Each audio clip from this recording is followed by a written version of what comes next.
Welcome, everyone. This is the Universal Voice Radio Network, and we are joined with Drake, Tanaath, and Sunfire.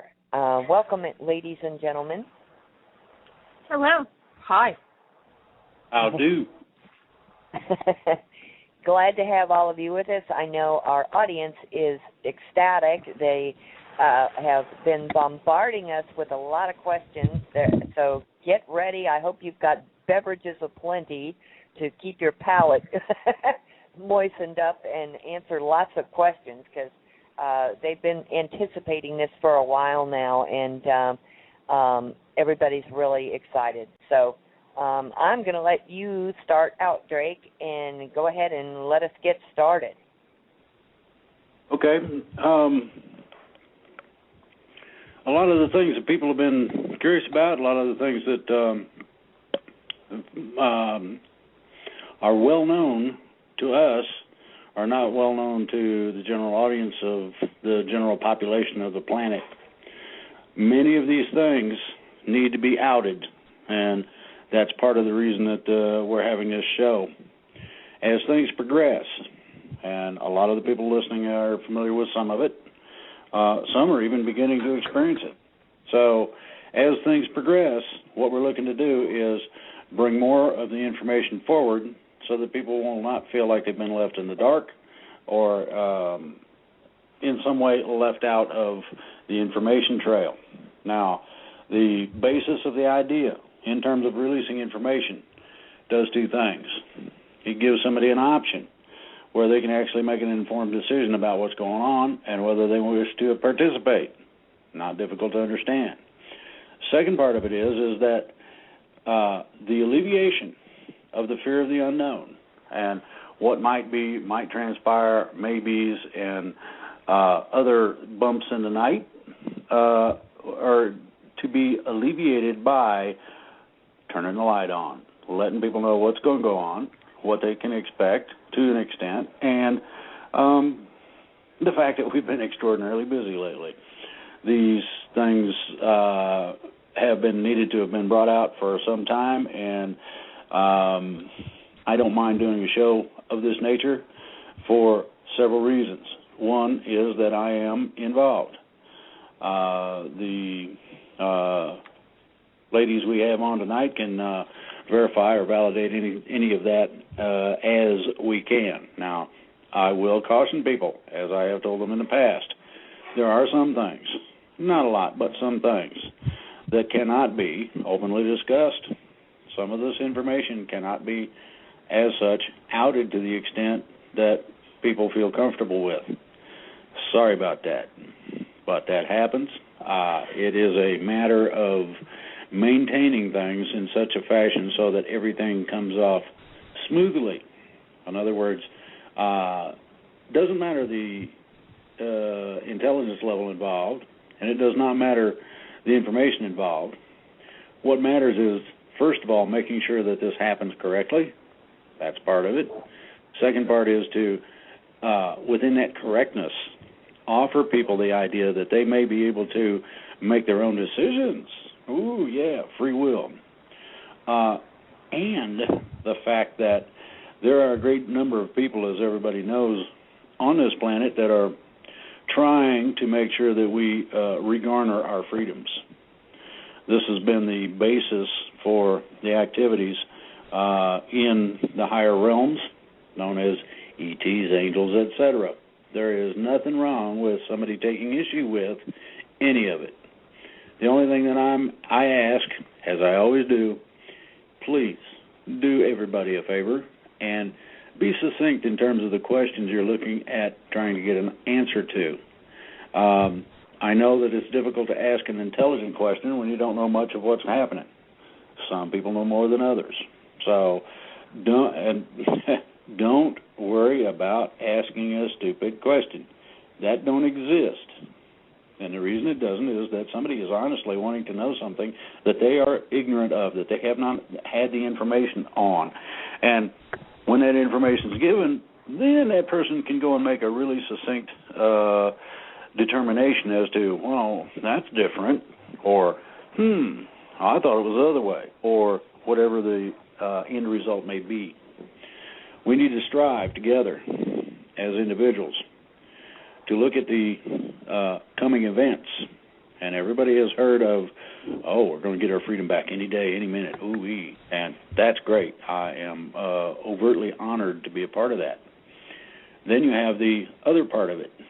We're going through and heading towards a transition. That transition, as everybody knows, is a change, a major one, both for everything on the planet and the planet itself. What I'm looking at is that people need to understand it, first of all, so that the fear is alleviated. Secondly, so that individuals can decide if they wish to participate. There is no requirement to participate. I want to be very clear on that. The requirement is that you learn enough, pay attention enough, and garner enough information that you can then ask your final questions at the time so that you can make your decision. And somebody such as myself or others may be able to assist in that decision process. That's it. Next. Well, that was quite an intro. Yeah, I agree with all of that. One of the things that this is Tanaath, by the way. One of the things that I try to emphasize is that you're not required to be a passenger in your own life. There is a certain onus on the individual to take control of their life and live it, not just simply subsist and let everything, the winds of fate, push you around. You know, stand up and do something. Be a person. You have that right and you have that obligation. And the other thing I usually like to tell people is experiences do not always happen in the way that you expect them to. A lot of people have asked for experiences in very, very specific forms. For instance, somebody landing in the White House lawn, or public disclosure on CNN or something like that. That's not going to happen. Instead, look for the experiences that exist and accept them for what they are, even if they don't come in the form that you prefer. Yeah, I totally agree with all that, what both of you said.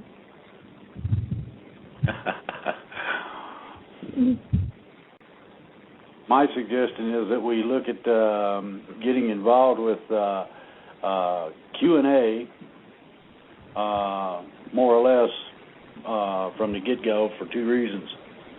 It makes things easier. We will cover subjects that people want to hear about. And the other nice thing is that we can blame it on somebody else. Indeed. And maybe we should introduce, I think many of our listeners are familiar with myself, and of course I would think that all, if not, most if not all are familiar with Drake. Sunfire, we should introduce her, is a member of the Galactic Federation of Planets. She is an incarnate. Her particular species hails from the system of Tau Ceti. She is involved as a diplomatic incarnate or envoy and comes bearing a lot of information on the history of this particular planet and the things that went on here, particularly from about 26,000 years ago to about the point of the fall of Atlantis, 14,000 years ago. So she's a bit of, she's very knowledgeable in those regards. And she's also very knowledgeable about the protocols of the Galactic Federation of Planets and the way of life of the Galactic Federation of Planets. Now, I myself am Tanaath of the Silver Legion. We're recent arrivals to the Galactic Federation of Planets, but definitely finding our new home to be quite to our tastes and very wonderful. And we're a more military-oriented branch of the GFP, and what we're attempting to do is basically protect people and smooth the way and get rid of the stuff that just don't belong so that people have a chance to drive down their own road free and open as they will. With that said, let's take a look at some of these questions. Okie dokie. Most of these questions, they come from, of course, our group. They come from email. They come from our chat room. So, ladies and gentlemen, let's begin with our questions. Some of these are directed specifically, and then some of them are not. The first question is for you, Tanaath. Questions being one yourself, I am sure you are familiar with the concept of star seeds. And upon my own curiosity as a star seed from the Alpha Centauri system, I ask what you know about the Alpha Centaurians. At this time, they're aiding in the plan, and what else you may be able to add about who they are, what they look like, or if you have ever worked with any. Thank you so much for your work. Oh, I could definitely help there. We love the Alpha Centauris, don't we, Sunfire? Yes, we do. Yep. They are members of the Galactic Federation of Planets. They are human. They're one of the progenitor races of modern humans on this planet. The Irish. Yes, mostly the Irish. They are known... I believe the Italians, too. And some of the Scandinavians as well. They're known for being red-headed, freckled, and very, very cheerful. And they are very, very good at creating cures for weaponized microorganisms. So definitely it's an association that we enjoy. They're a lot of fun at parties, too. Yes, they are. And I've seen one of their ships in the sky. It looked like a top made out of fire. It was really cool. It says, I have a few questions for whoever can answer them. So I'm throwing them out there to you guys. Okay, a few days ago I had a dream where I was visited by a being. It looked almost childlike with a large bald head. It had normal yellow pinkish skin tone, but its eyes seemed to be black and not like the grays, because it was just the iris that was black. However, as far as I could tell, there was no white in the eye. It seemed to as if it was a part of it was transparent. It didn't feel hostile, and it was almost playful and a bit mischievous. Any idea what kind of being this might have been? Yeah, we refer to those as the black-eyed men in black. They used to show up as adults in business suits, usually after somebody had some kind of psychic or UFO-related experience, masquerading as government officials. They are not human. They are also extremely dangerous. If you are approached by one of these, don't give them anything. Don't let them into your home. Don't agree to anything. Just ignore them, turn them away. Do the no comment stonewall. These are not safe beings to interact with in any way. Okay. But they're not necessarily evil and going to attack you, correct? They eat people's souls, so I don't know if you would describe that as evil good. or an attack. Yeah. Okay, well that's not good. Okay, avoid. I would consider that to be an attack. So if you encounter one of these beings, I would avoid it at all costs. Okay. Okay, what do you know about the I guess it would be pronounced Arcturians that are a part of the Federation of Planets, and what do they look like? Sunfire, are you able to describe what they look like? I can't remember. Sure. Well, the Arcturians, they're one of the taller races. They're humans. They're actively involved in assisting with the liberation of Earth in various forms. One of the things they're helping with is stabilizing the tectonic plates and minimizing the damage that earthquakes cause and stabilizing the poles. They're also known to be really good with working with various alternate realities and reality in general. And they're also really good with weather. Yes. Weather. They're also, I know this is a big topic for everybody, they're also actively involved in cleaning up the chemtrails. Here's another one. Do you know of any dark-skinned human-like ETs like Afro-Americans? And if so, who are they? Oh, definitely. That's the Nicoteans, who are from the Antares system. There's 2 inhabited planets in Antares. One are the Nicoteans, who are the ancestors of black Africans as well as a number of other groups on this planet. Their skin tone ranges from very, very dark to a light mocha color. They tend to have usually black hair that's very tightly curled, and usually have brown, tan, golden, or slightly reddish colored eyes. Not like evil glowing red eyes, but it's actually a very pretty carnelian shade.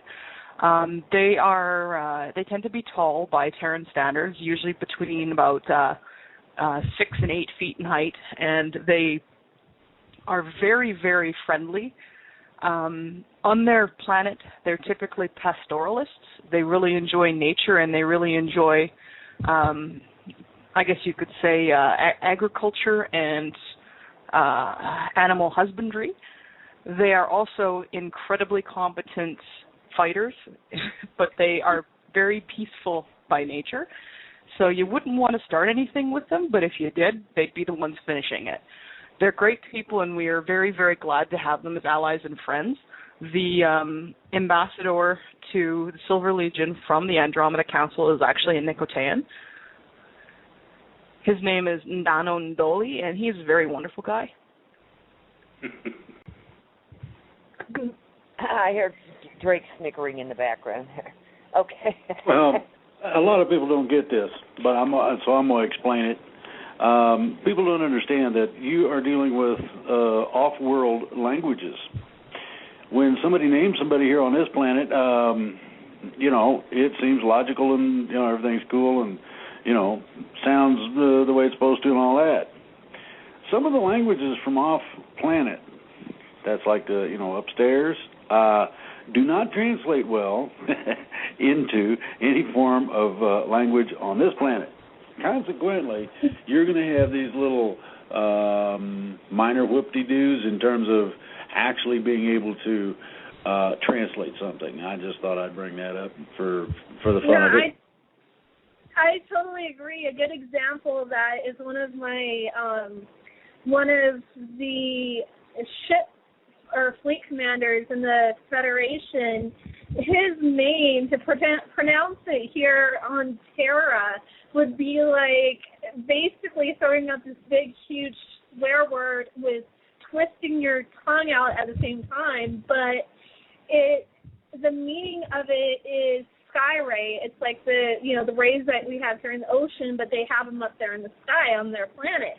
And so instead of sounding like I'm swearing and twisting my tongue out every time I mention this crewmate, what I do is I just pulled out the English translation of the meaning of his name and just went with that. And it's, sometimes the translation is what becomes their nickname in conversations and stuff, because there are a lot of the names that are just impossible to pronounce in English. Yeah. This captain in question, his name sounds a lot like an English term for an embarrassing bathroom incident, so we call him Sky. Okay. All right. Let's see. This one is for Drake or whomever. You mentioned that people will be given the choice of ascending to 4D or staying the same but on another 3D planet. Does this mean that we will have to die first and then reincarnate into whatever dimension we choose? No. That gets very complicated very quickly, and the reason it does is because of the misapplication of the ideology involved. When people actually understand what's going on, they'll understand much better that dying is not as much healthy. There's several ways you can go fool with that, and that basically is one of the ways that I know should be brought out for the simple fact that people have that mistaken idea. Okay. The next question is, will we basically have to pay for all of our sins first before we're allowed to ascend to whatever dimension we have chosen, as in the Christian faith? In the words of some of us, will we be going to heaven and the rest of the sinners will be going to hell? No. Okay. That whole concept of paying for sins before you're allowed to transition to the next dimension is something that was put into history and mythology in all the books and stuff by the Reptoids, the Dracos. Okay. A question for you, Sunfire. In terms of Terran technology, have you ever seen or tested one of the Terran-made replicators or any of the advanced computer systems that were supposedly made from reverse-engineered off-world technology? I haven't here on Terra, but I mean, I do know about the Federation-style replicators and a lot of the Federation technology, and from what I know, the replicators that are going to be handed out to the population, they're an actually more advanced, stable form of than what replicators that are being kept right now from the general population. Okay, this next question is for any one of the three of you, or all three. Aside from timelines, are there any other disagreements between the Andromeda Council and the groups that you guys are working with that we should know about? Not Of any? Let's say, not game-breaking things. Mostly it comes down to personal opinions. So no, there are no large systemic disagreements. There is a very lively debate going on as to what should be done with reptilians in the eventuality that we push them back all the way to their home systems. But no, we generally tend to agree with each other on the big issues. Okay. Yeah. Okay. Did you want to comment on that too, Sunfire? No, I think Tanaath really put it quite accurately that we, when it comes to the big issues, we generally do agree with each other, collectively, and then it's just, it'll be like, on a more personal scale, it'll be one person having a different idea or a different approach to something, but it'll still end up with the same result. Okay. All right. This question is for Tanaath. I would like to ask Tanaath to share what she knows about the ascension and what will happen with our houses and or clothing. Will our houses disintegrate or fall down due to artificial or non-natural components? Same question as for clothing. I want to be ready if I'm going to become homeless and naked during a Chicago winter. There are parts that I do not want to be frostbit. Plus, if the next question is, if you have ever been to Chicago or northern Illinois area, he would like to have a date, please, and chocolate pudding would be on him. I think my boyfriend would probably protest that. I have never been to Chicago. I live in Canada, so I can share your concerns about disappearance of clothing and housing. Clothing and housing in the middle of -40. It doesn't really appeal to me either. That is one thing that I personally don't think that's required.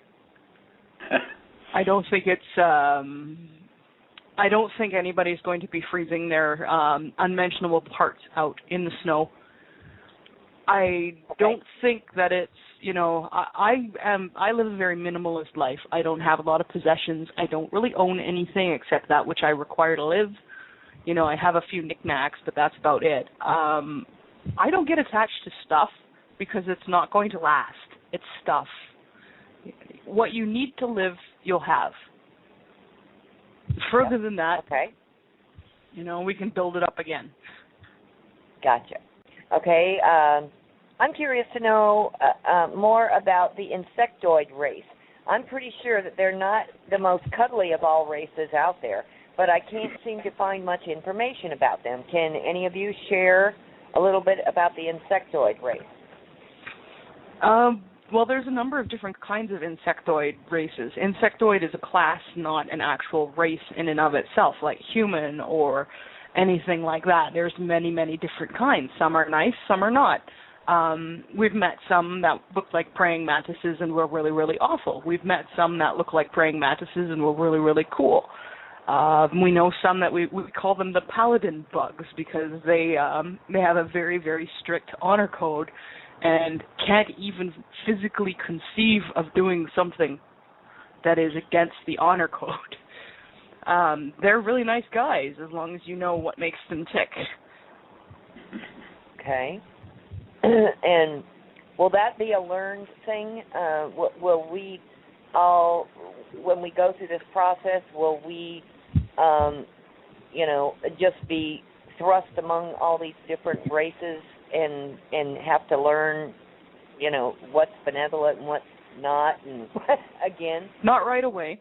Yeah, I think what the plan is to at first limit the exposure, and right away limit the exposure, and then gradually introduce various races and stuff to not shock the population too much. In all likelihood, it's going to be a matter of meeting your ancestors before you meet any of the funky-looking ones. Yeah. What are the criteria for moving into 4D, and how do we properly prepare ourselves in order to do so? A heartbeat. Just on the surface. A heartbeat. Yeah. And in the event of somebody who is, clinically dead but revivable on the operating table at the critical moment, probably even a heartbeat isn't necessary. But otherwise, just being here on the surface of the planet when the transition kicks into high gear, that's pretty much it. Okay. This next one is for you're Drake. going to want to do. Can I add to that? Go ahead, honey. Go ahead. You're going to want to do the self-work anyway, but not because it is the deciding factor of whether or not you will or will not ascend. You're going to want to do the self-work because it's going to be a lot less personally traumatic for you if you do it. Yeah.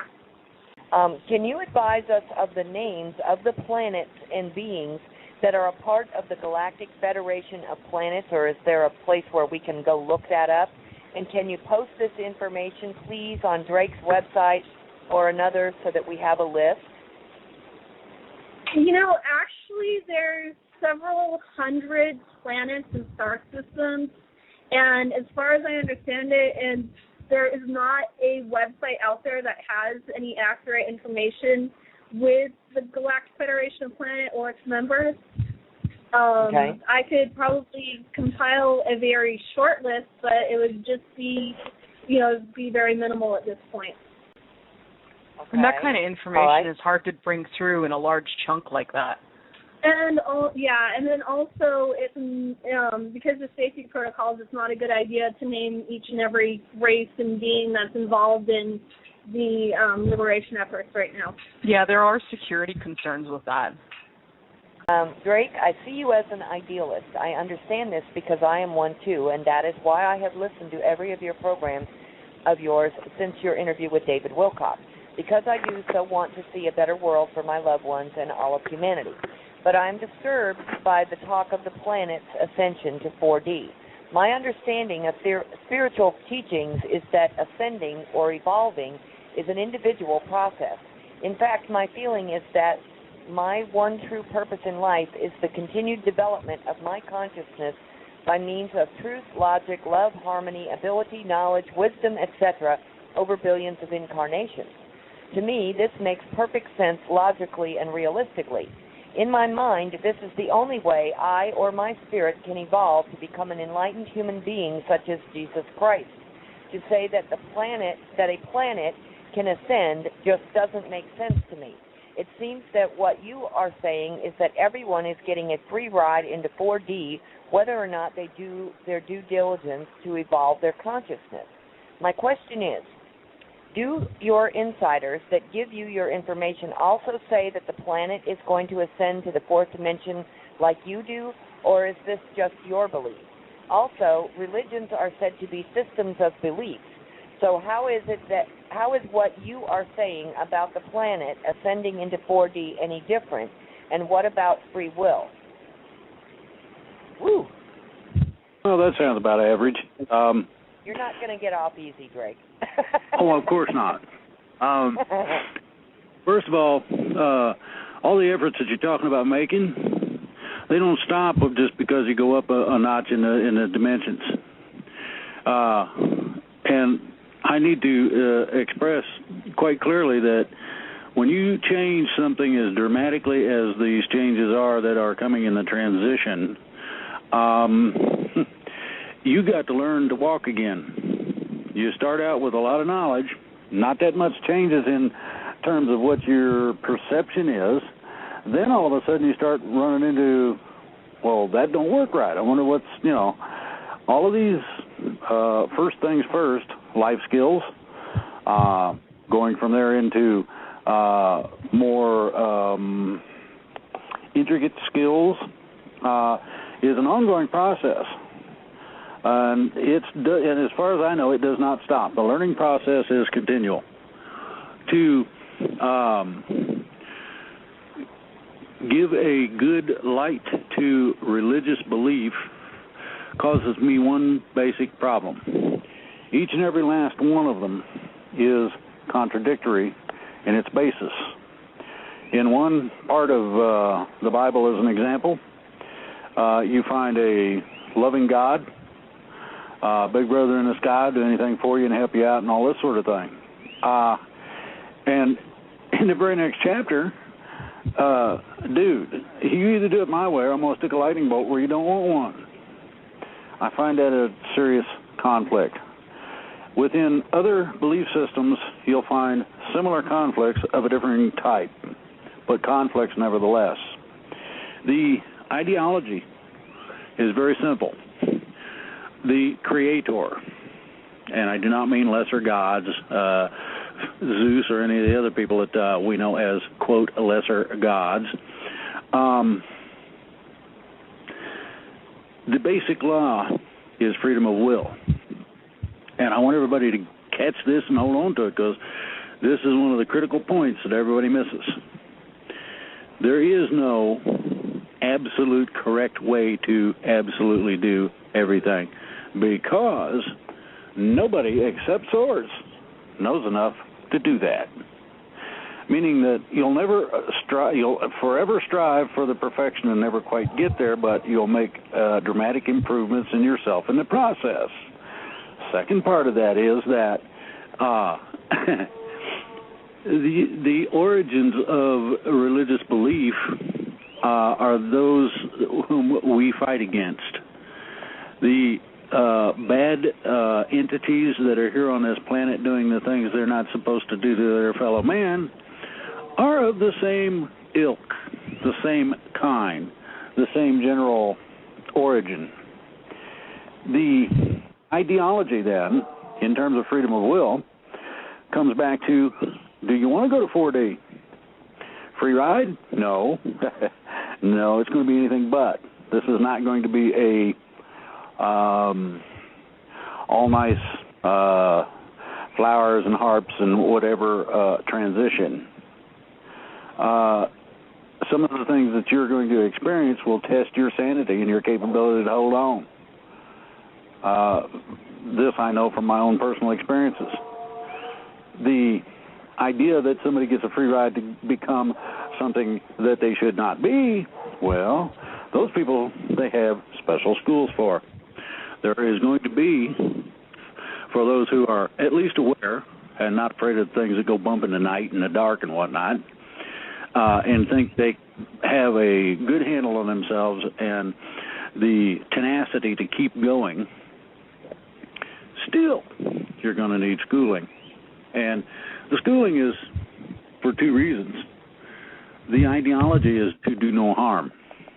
The ideology is for beings who are superior to allow those who are not, in other words, lesser beings, to be all they can be, to help them.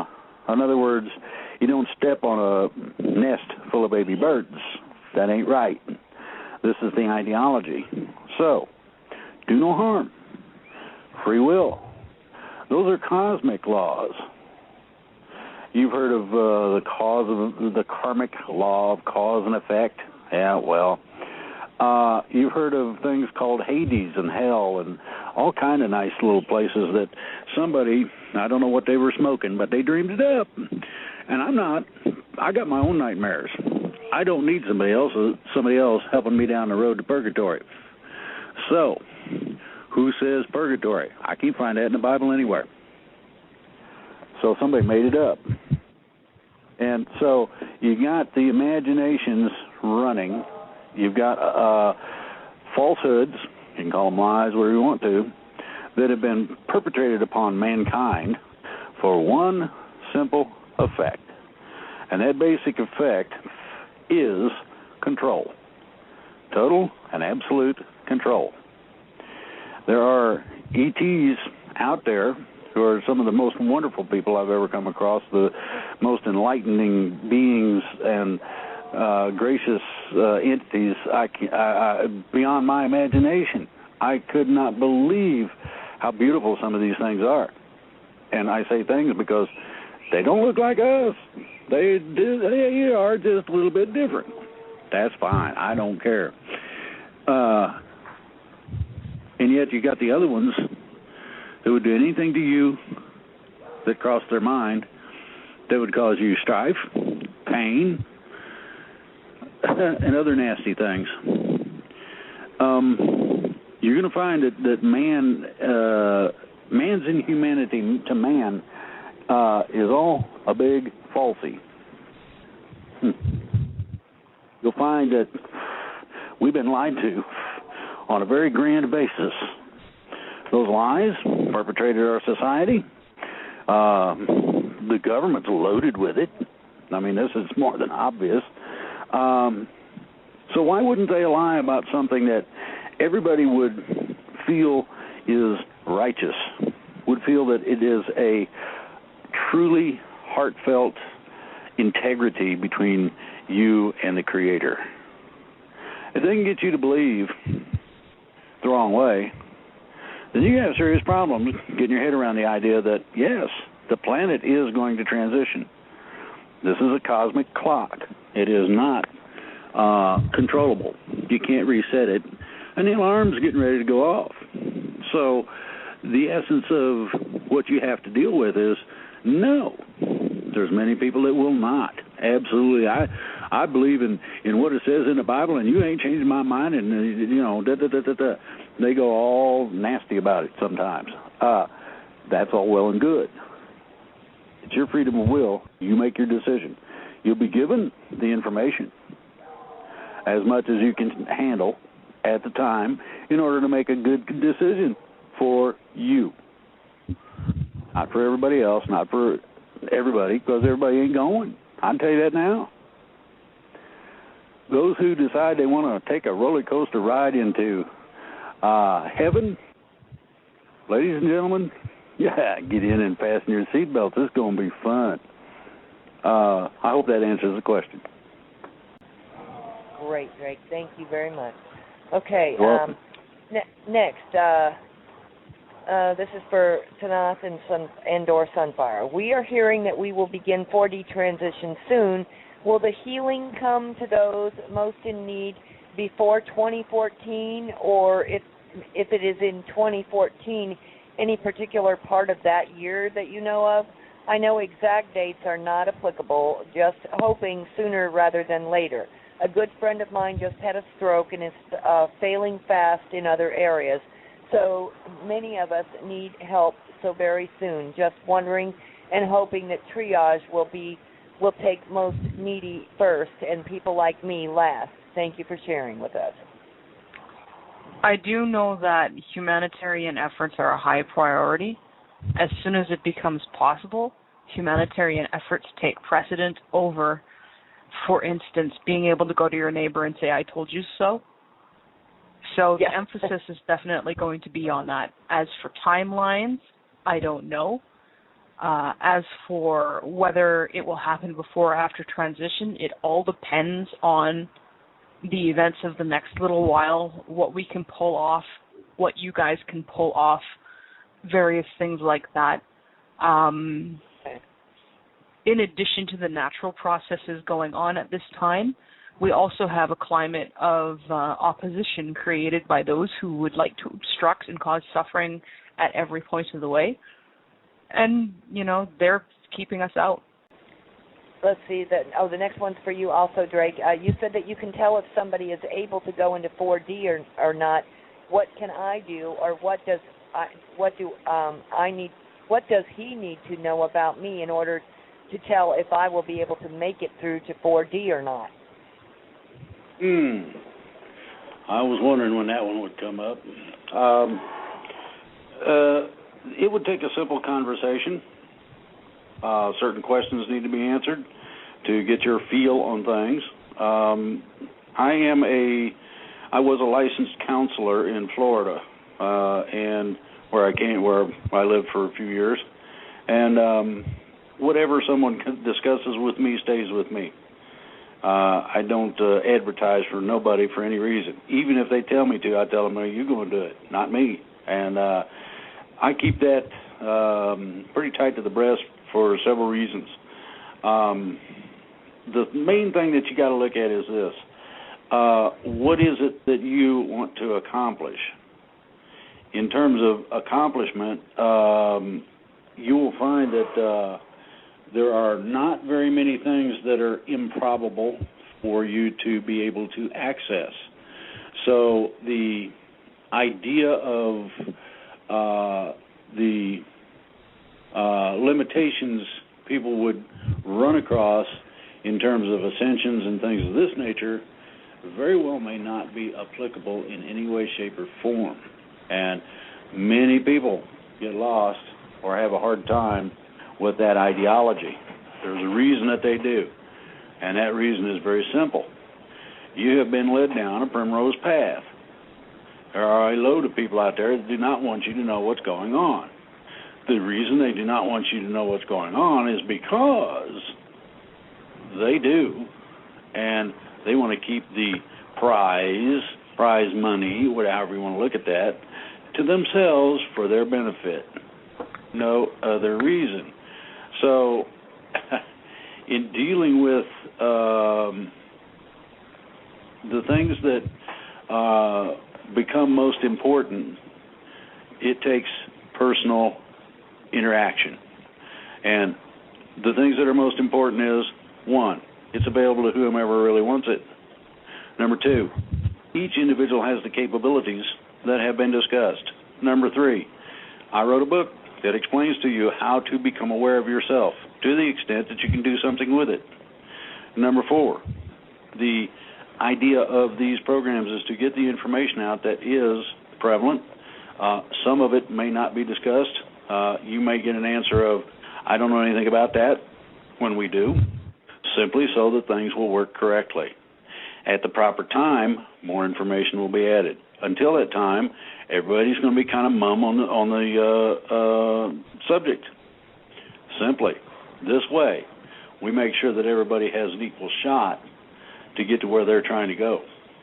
This does not exclude or preclude anybody from participating. It actually promotes participation. So the idea of am I qualified or something of this nature is not applicable. What is applicable is that you go if you want to, and you go from there. Okay? Okay. The question, the person continues, can Drake do this for a faithful listener who never gave up his faith in him? Tell him that Bill Cooper, or William Cooper, is my icon, and even being dead, he woke me up from the state of being a sheeple just watching his videos and reading Behold a Pale Horse. And then he has a question for Tanaath, and that is, maybe this will look kind of crazy, but can you help me visit Harmony and hug everybody there, including you? I need hugs since I have got too much mocking from the surrounding people. We like hugs in the Silver Legion. We really like hugs in the Silver Legion, I will say that. As for visiting Harmony, I cannot physically take you to Harmony or anyone else, not even myself for that matter, not at this time. But if you are capable of astral projection or out-of-body travel, you will be able to visit Harmony. And in the future, when Earth transitions to the next dimension and the borders are open, so to speak, and interaction is possible, Yeah, no doubt. There will be people who can go visit Harmony, and you may be among them. We do plan on opening recruiting stations on Earth for those who are interested in becoming Silver Legionnaires after transition. I know there are probably more than a few people on this planet who are interested in going to the stars and fixing this kind of problem on other planets, and we would like to make that opportunity available through us. There are also other groups that will no doubt be doing the same. Yes, including the Federation. So there will be plenty of opportunities for Terrans to take to the stars and discover things. In addition, it will be necessary for this planet and its people to establish their own space defense force, their own space militia, I suppose you could consider it, for the defense of this planet, and also for the ability to get humanitarian aid in the event of a natural or other disaster. So there will be opportunity for Terrans to enjoy Terran endeavors in space. So it's not going to be closed to you. The borders are going to be open. It's going to be an exciting time. Will it be all cake and roses? Well, I'm a celiac, so I'm hoping that if there is cake, it's gluten-free. There remain challenges to life at any level of existence, no matter what. The nature of the challenges change. There is not always the same level of suffering that we are accustomed to. When it comes to challenge, I will say this, without challenge, life is darn boring.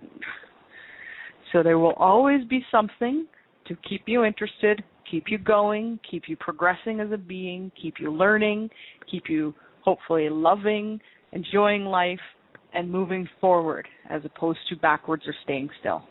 Question for anyone. If the ascension is supposedly going to occur in mid-January of 2014, that doesn't leave a very large window for people to understand what is going on and to make a free will decision on whether or not to stay or go to another 3D planet. I think that the last show that you were on, I heard you say that people will have to decide possibly before the end of summer, although it might have been someone else who said that. That would mean that people the world over will be informed very shortly about those choices. Is it a fair and accurate statement on my part? One would hope so. Okay.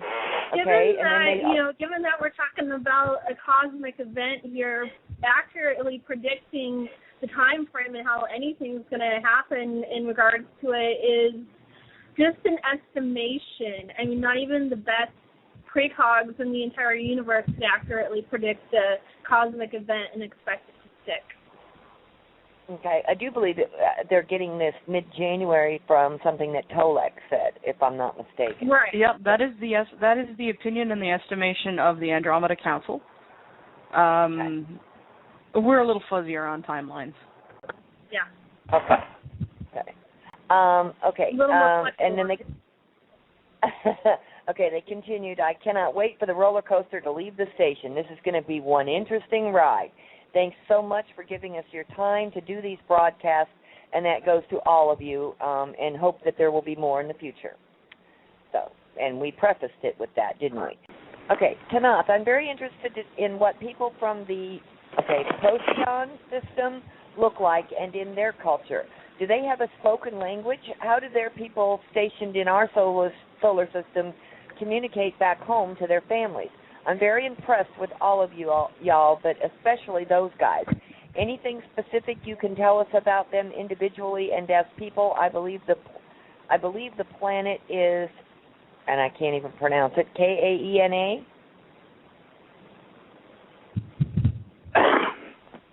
Kiana? Yeah. That's what, Kaena?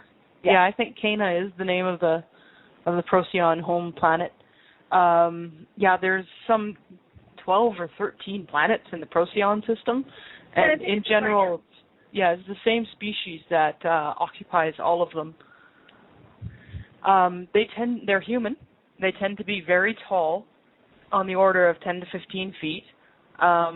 They tend to be blonde, although sometimes they're also black-haired, usually blue-eyed or golden-eyed, yellow-eyed, and usually have either straight or curly hair. They're very, very nice people.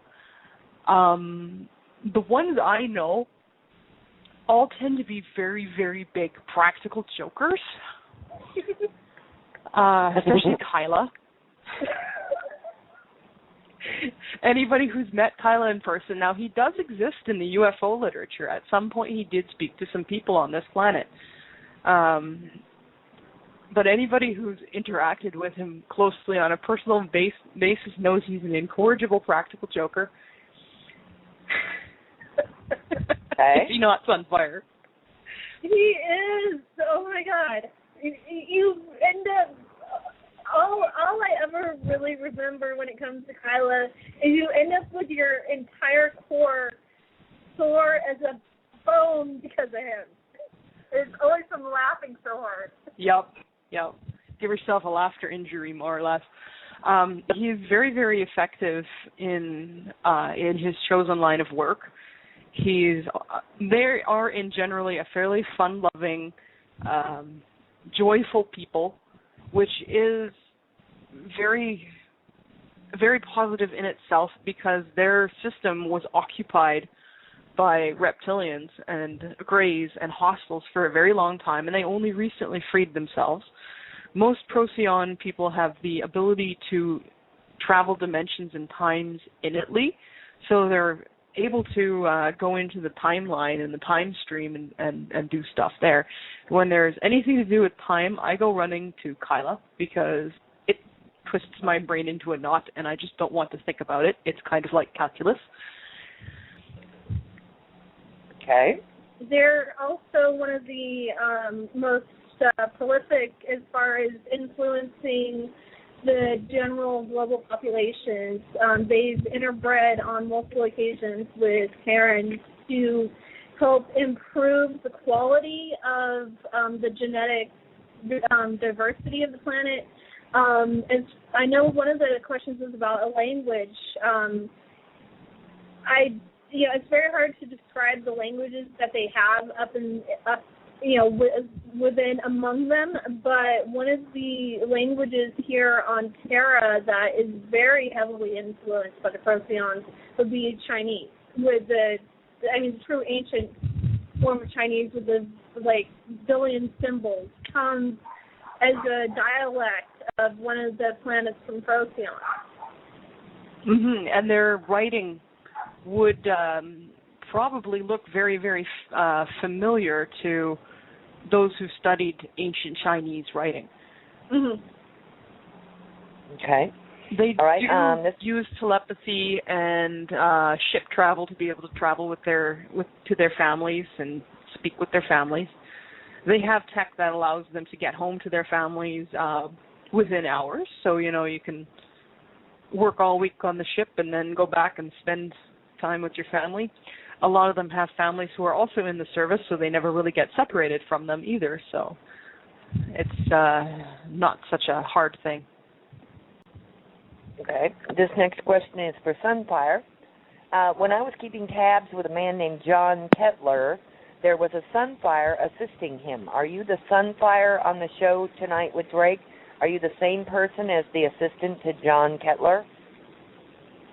I am, but I haven't been in contact or providing any information for him for probably well over a year now. My duties and obligations to the Federation basically took precedence, and I was told that I needed to focus exclusively on my mission work with the Federation, and I had to not continue working with him anymore. And I still wish him well, and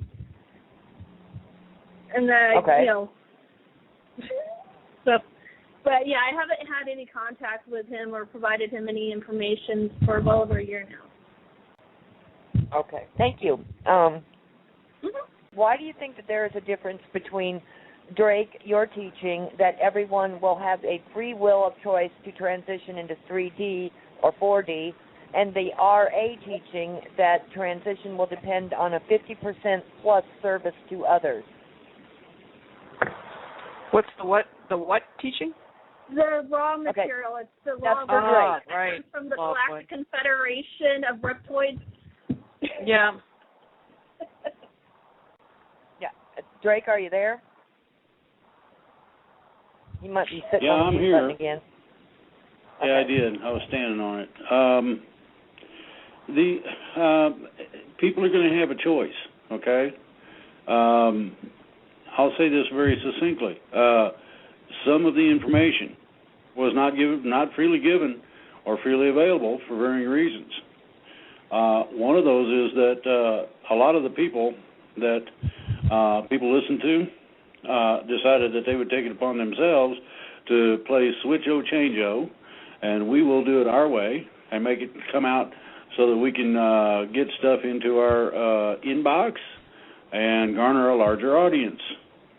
This is not, and I'm going to say this very clearly, I want everybody to really hang on it, this is not the intent nor purpose of what these shows are about. The ideology of these shows is to get the correct information out to as many people who care to listen. It's not to garner larger audiences. It's not to puff ourselves up or any of the fun and games that you've probably listened to or heard from somewhere. You're going to find that some of the things that I've stated are a lot more accurate than you think when you first hear them. And yet some of the information was not supposed to have been outed yet. Now, I've had some discussions with some people so that does not happen again. Part of this is not altogether the doings of any particular person other than just me. So anything that comes out to be in any way seemingly off can be partially attributed to my jumping the gun a bit. I want everybody to understand that it was not intentional for me to mislead or cause problems in the process. But these things do happen. Now, if anybody's listened to the regular shows I have, you'll find this prevalent. If I make a mistake, I'll be the first one to stick it and say, that wasn't right. That's what I'm trying to get across right now. Some of the stuff, and I'm not saying that the information was bad, some of the stuff should not have been outed as of yet. There's a difference between actually making a mistake in terms of false information or incorrect information and allowing information out too soon. Now, everybody is going to have a choice. That's true. The planet is going, and those who decide to stay here are going. We're all going to 4D. The transition is going to happen. Those who do not or decide they can't, accommodations will be made for them. Nobody's going to be stuck. I want that to be perfectly clear. So, information's correct. It was just a little early. Next. Okay. May I actually interject in there? Sure.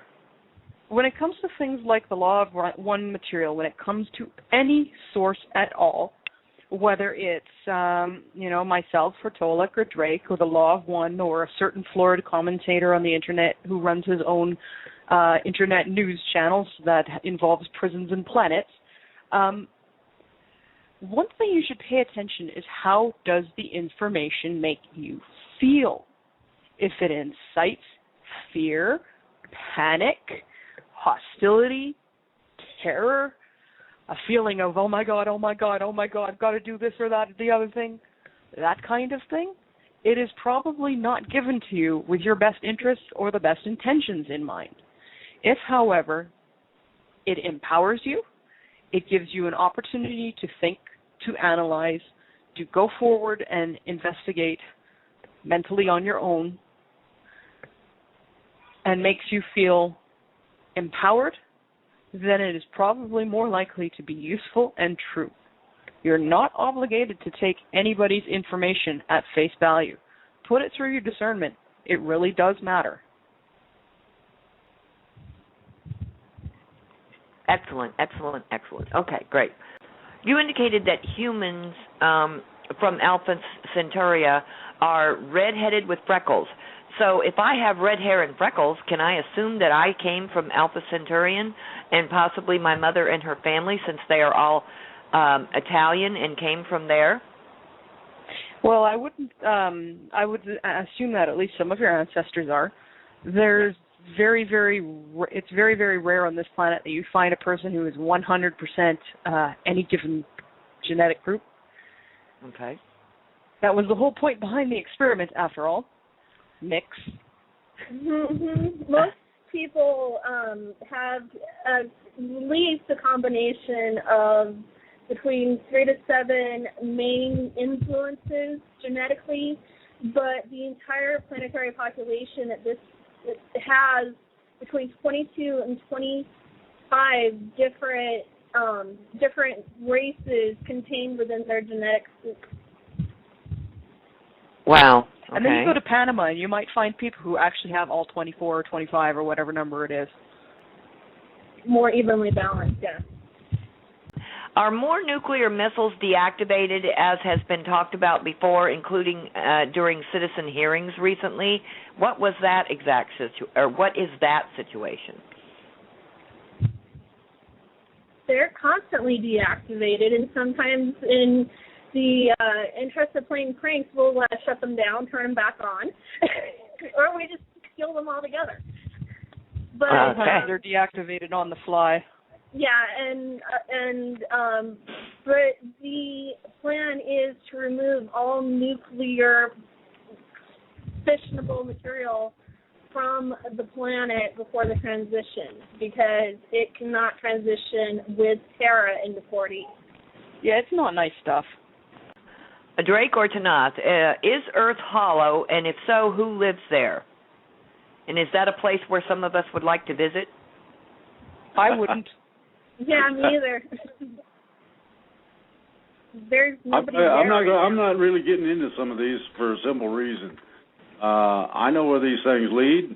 They've been asked several different times before, and some of them are not exactly given in the spirit of trying to educate themselves. Well, not just educate, but even being reasonable. So, no, that's one of the reasons I'm not jumping on some of these. Okay. But just the Earth hollow. Okay. It was geologically engineered in the Ursa Major system before being transferred here a long time ago, and it is about 7.5 billion years old. Whoops, I thought it was Canis Major. Oh, got my majors wrong. Well, one of the majors, anyway. I believe it was Ursa Major. Okay, next question is Tanaath. Okay, wait. Thank you, Drake and Tanaath and Sunfire, for increasing communications and to help us prepare for both mentally and heart-wise. I've been doing all I can example-wise in this area, but oh man, is this going to be real interesting. Tanaath has recently been referred to as Thoth by yourself and others. I would like to know if Thoth, whom has communications with Mark Kimmel from the ship named Abantian, is the same beloved that we know as Tanaath. And didn't she mention another celestial by the name of Adriel that is also on the same ship? And lastly, do you know the current post that Silver Morrow is doing at this time? Okay, I'm not too sure how to pronounce that name, Taugth or Tauth or whatever. I am not the same entity. Tath is a shortening of Tathani, which is my peace name. I use my war name because we're involved in a war, which is Tanaath. My species has a naming tradition of a peace name and a war name, and depending on the situation at the moment, we use one or the other as appropriate. Okay, so not the same. When it comes to I'm not stationed on the Athabantian. Actually, my home ship is known as the Shazier. Okay. Okay, next question. We got to keep moving here. Let's see. Morrow's doing fine, by the way. Okay, Morrow's doing fine. Okay. That answered that one. Okay. Tanaath tells us that she came to Terra, planet Earth, the first time about 12,000 years ago. Cultural Anthropology 101 teaches that domestication of animals began some 10,000 years ago. Can you tell us, was the human-animal part of that domestication? Well, first of all, cultural anthropology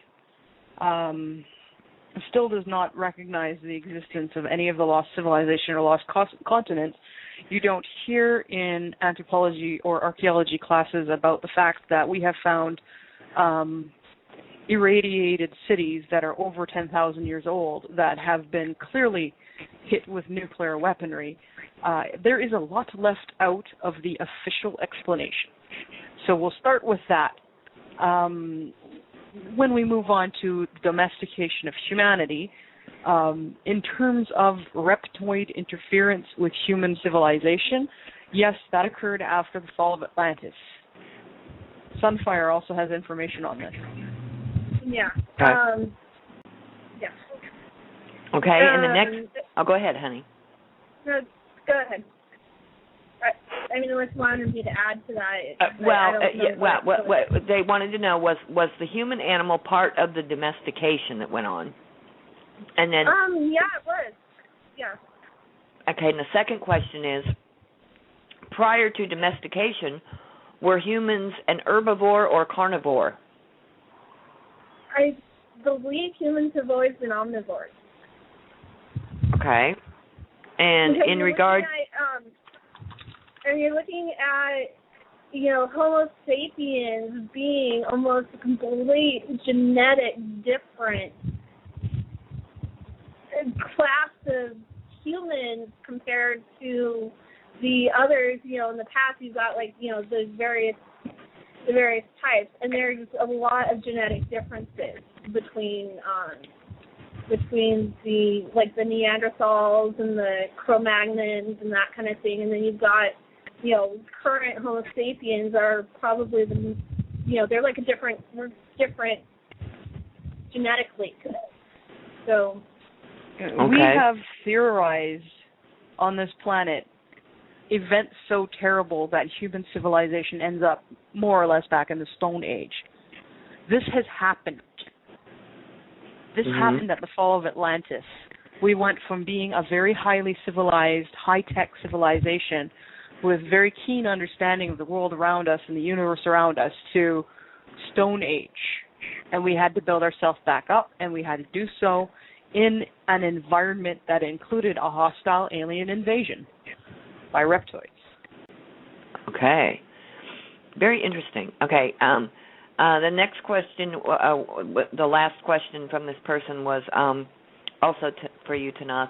In regard to domestication, did you, when you were here 12,000 years ago, did you see the changes coming, and did you personally witness them? I was here for the fall of Atlantis. I died before the actual fall itself.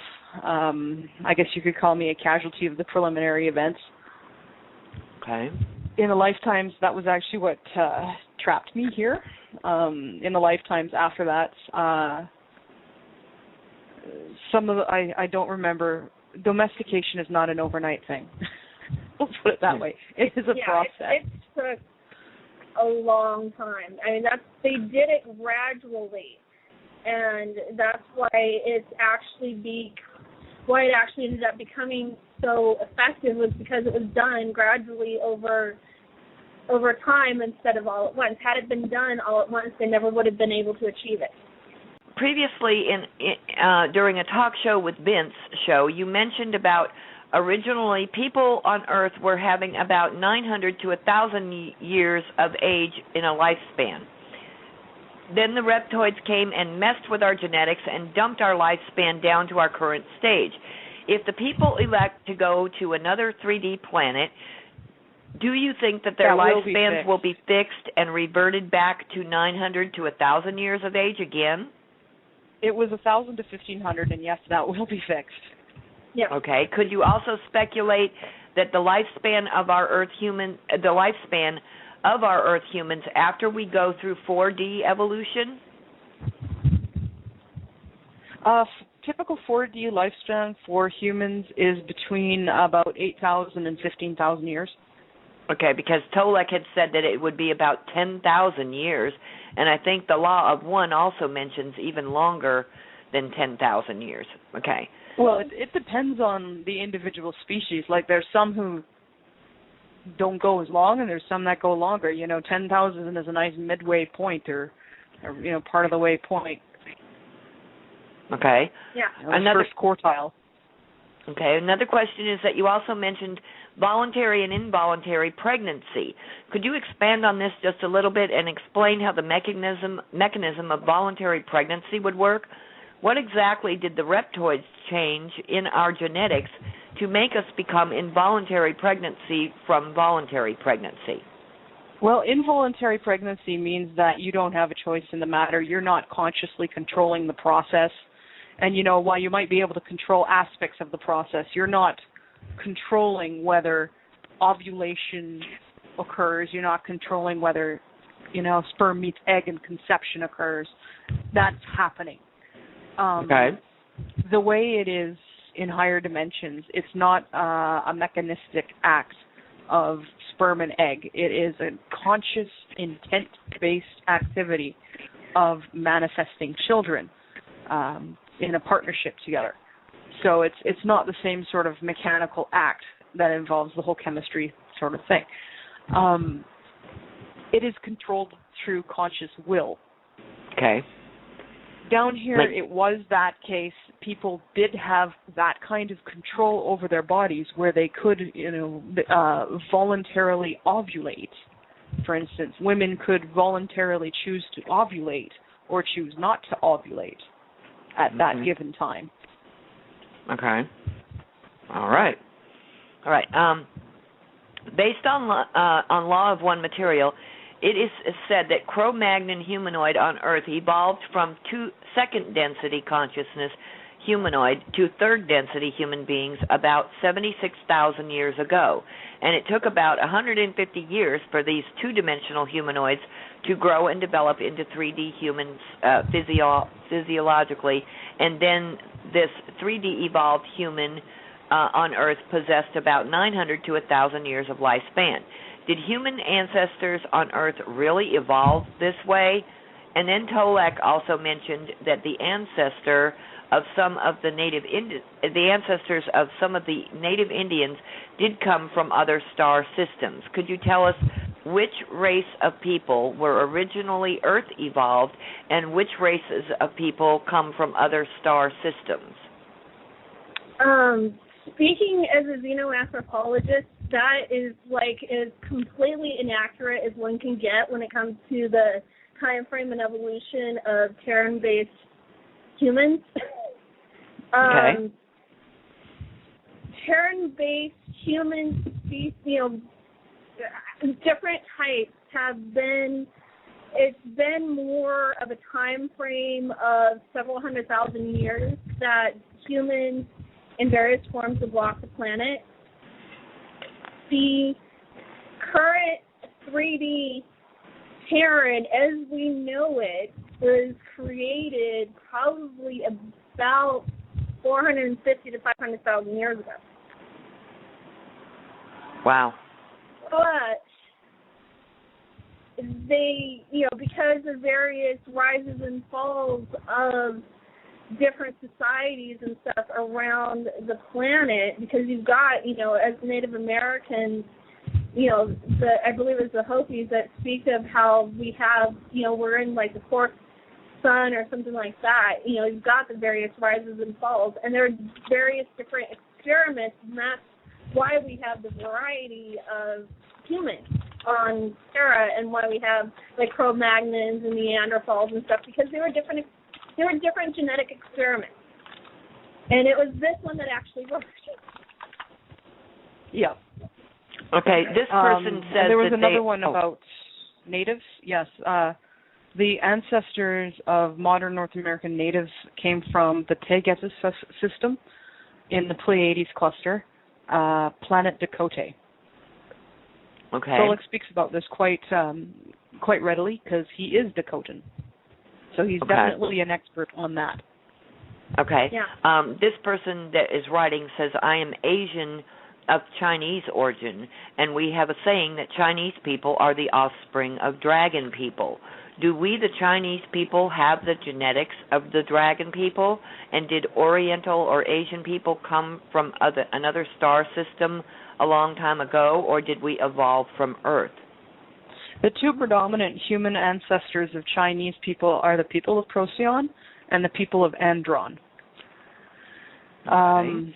Additionally, I know I've spoken at other times about my dragon life and the fall of my planet and the destruction of that planet, and the fact that there were those who, prior to the destruction, fled using universe gates to get into other places. I do know that there was a small group of dragons that managed to make it to Earth, and they did settle in the Far East. So it is possible, since my people are cross-fertile with a great many things, that there are people running around who have actual dragon genetics. Now, I also want to draw people's attention to the fact that a lot of times we are conflated with Hydra or Draco reptilians, and people will say that those are dragon genetics, and they are not. But most human beings on the planet have some reptoid genetics. Again, don't freak out about this. This doesn't make anyone a bad person. It's kind of like, everybody has toenails. I'm not saying toenails come from that, but everybody has a small amount of something in their body that they don't really like, and it doesn't kill you. It's not a game factor. We've all got bacteria in our colons. It doesn't make us evil people. A few percentage points of genes from species we don't like does not make us evil. But yes, it is conceivable that there are Chinese people who have dragon genetics. Okay. This next person says, I'm just simply curious. I don't know if anyone else has asked this, but although I haven't been one since 2002, for those people who enjoy smoking tobacco, will they still be doing that in a fourth dimension, or is that only a third dimensional type activity? And what about other of our idiosyncrasies, other of our bad habits, alcohol, pot smoking, drugs, those kinds of things? Tobacco use and intoxication is not permitted to active duty military personnel. In your own time, in your own quarters, if you're not expected to report to duty, there are people who partake in psychedelic, mood-affecting, and other varieties of substances. Many people in higher dimensions are completely immune to the effects of some of these substances, so there's really no point other than enjoyment of the taste to drink something like wine. You don't see the same sort of abuse and dependency that you see on this planet. A lot of what people are trying to reach or searching for when they use recreational drugs and narcotics here on planet is they're trying to achieve mindsets and states of mind that are very easily achievable through meditation in the higher dimensions, and they're searching for that, and they're trying to achieve those altered mind states that are normally achieved by dimensionals through meditation.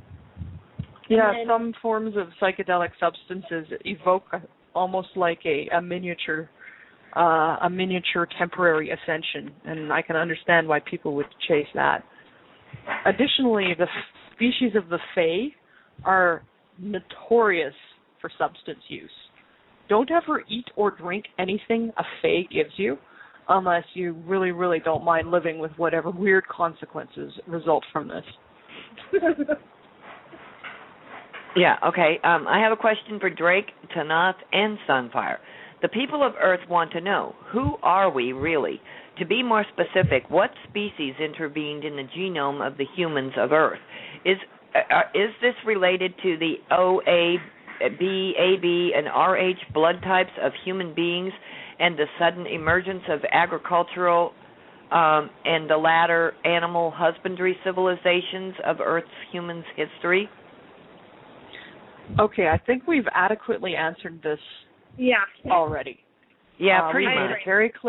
We've made it very clear that modern humans are a result of 22 to 25 progenitor human ancestors and a small degree of reptoid genetics and tampering. Mm-hmm. When it comes to the emergence of certain civilizations, especially ones that we can't really explain archaeologically, why this should show up at this particular time in these places but not others, well, many different species have been involved with this planet throughout its history at varying time points. Next question. When crossing over into 4D and coming upon ETs, can you tell us, please, what are the proper protocols used when addressing them? Here we simply shake hands or say hello or maybe even a hug, which might often be taken offensively to others. I would suggest, maintaining respectful distance and greeting verbally before and getting to know the individual before you start moving for physical contact. Yeah. In some cultures, shaking hands is seen as aggression. Okay. Pretty much most humanoids understand a smile to be friendly. So that is appropriate. A short bow is sometimes appropriate, but again, some species view this as unnecessary groveling. Incline your head to acknowledge their presence, and usually that's understood fairly universally. But get to know the individual or the group or the culture before you start going for the hug. If it was Silver Legion, I'd say go for the hug. We're pretty huggy. But there are others who get a little standoffish and want to get to know you better before they go straight for full contact. For many species, bodily contact brings about a strengthening and psychic connection between people, and you might not want to get that close to someone, and they might not want to get that close to you without knowing each other a little first. So keep that in mind. Yeah, they're very, very sensitive to thoughts, emotions, and that kind of thing. And I want to say, another piece of advice: don't try in any way to be anything but 100% honest and upfront with them, because if you're trying to hide something, they will know it, and it will put them off.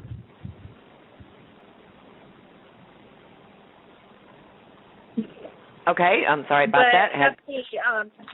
I agree with what Tanaath said, because you just even a friendly hello and keeping a respectable distance until you're invited closer is probably about the best way to do it.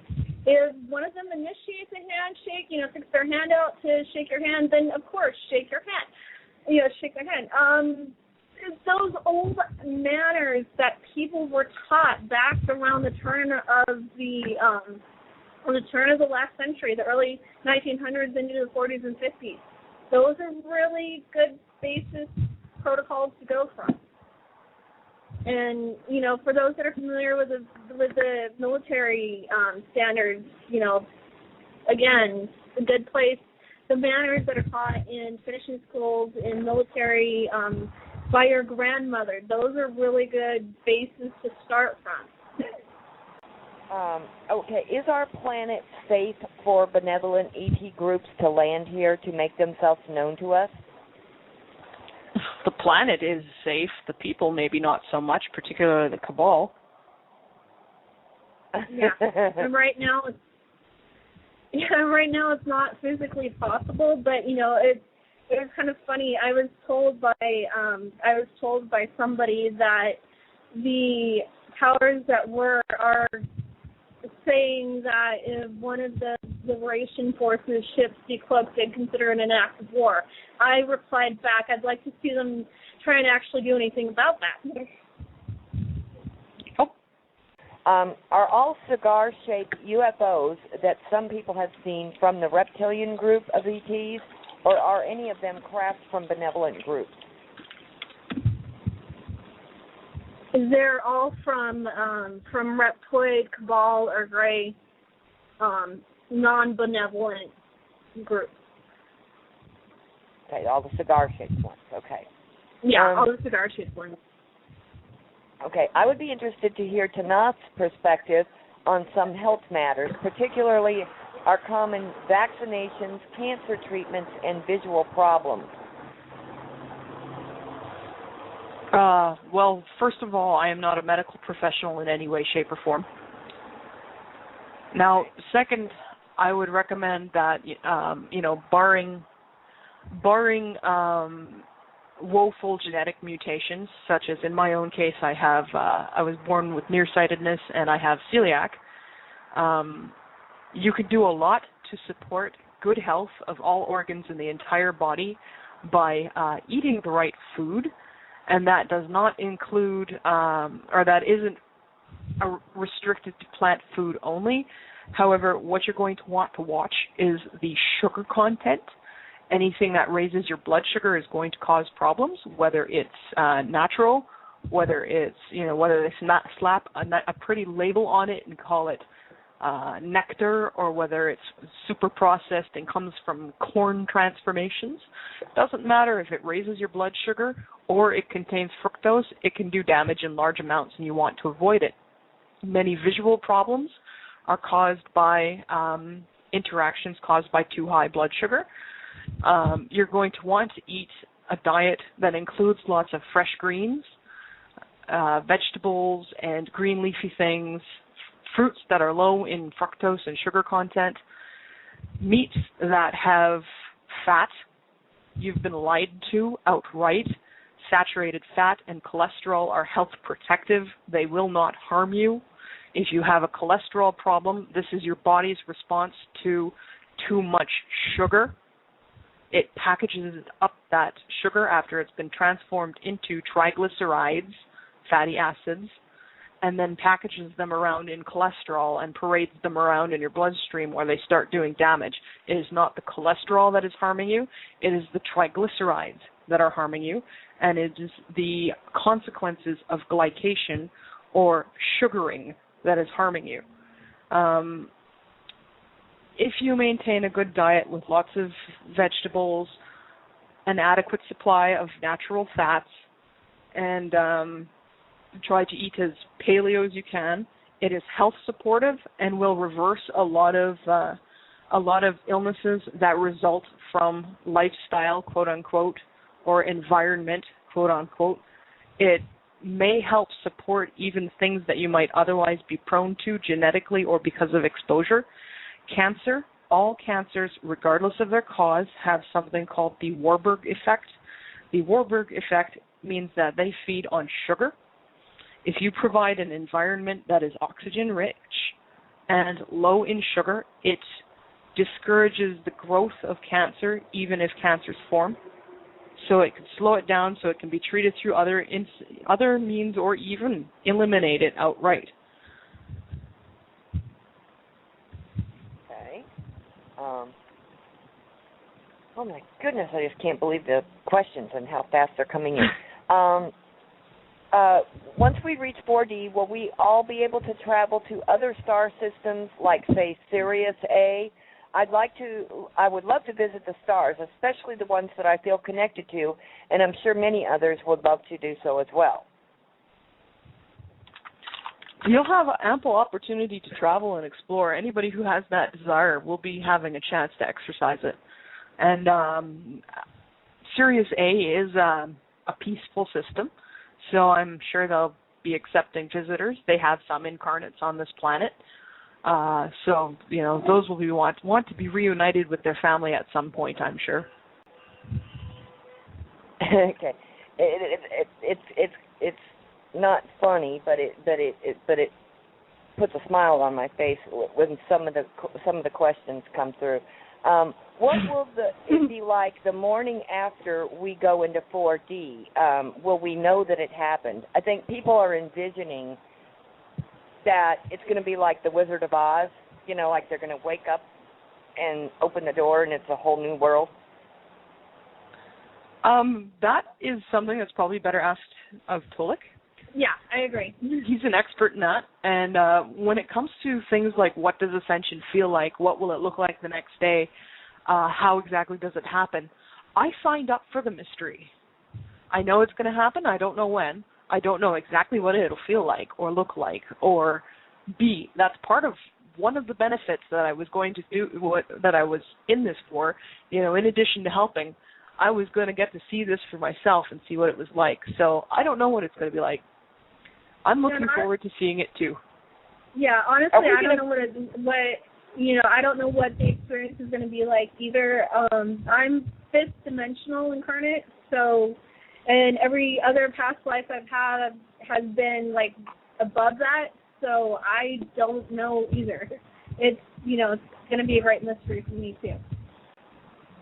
Okay, here's another commonly asked question. Will I be able to take things that I want to with me, such as my guitar and my dog, into fourth dimension? If not, there will seriously be trouble. Seriously. Your dog's coming. Your pets are coming. Your beloved animals are coming.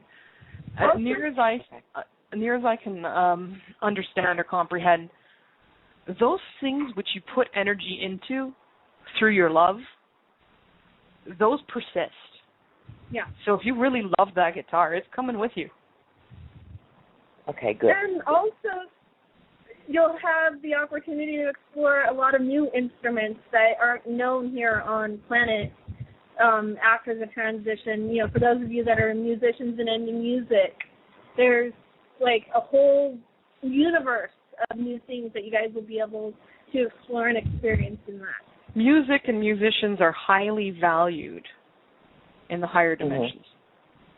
And that's for those another of you question who, that people, like me, have lost pets, you'll see them again. Oh, wonderful! I know my Mo dog is waiting. Yeah, absolutely. And then that was another question. People are going to change physically somewhat. We're being prepared for. Will animals and stuff? Will there be other breeds and other species of animals that we will be enjoying or getting to know? Oh, yeah. Yes, definitely. A lot of what is touted as mythological creatures or mythological animals exist in the higher dimensions, like Unipeg, Pegasus, unicorns, dragons, obviously, the centaurs, and just anything you could imagine. And I mean, just take that imagination, run with it, research mythology, and then figure there's probably about 1 billion more. One of the things that stands out there is infinite something? Infinite possibility. Yeah, and infinite diversity. Yeah, if you can imagine it exists. Okay, here's another one. I saw a video that says that we are going from 3D to 5D and then from 5D to 8D. Is that correct? Nope. You don't get to skip grades. Yeah. You go 1 to 1 to 1, right? Yeah, really, there's nothing wrong with going to 4D. It's not a race. It's not a contest. I've known people who've started up higher and worked their way down and stayed in the fifth dimension, for instance, for billions of years because they like it. It's not a contest, And people who've done the same thing for the fourth. It's not a race. It's not a contest.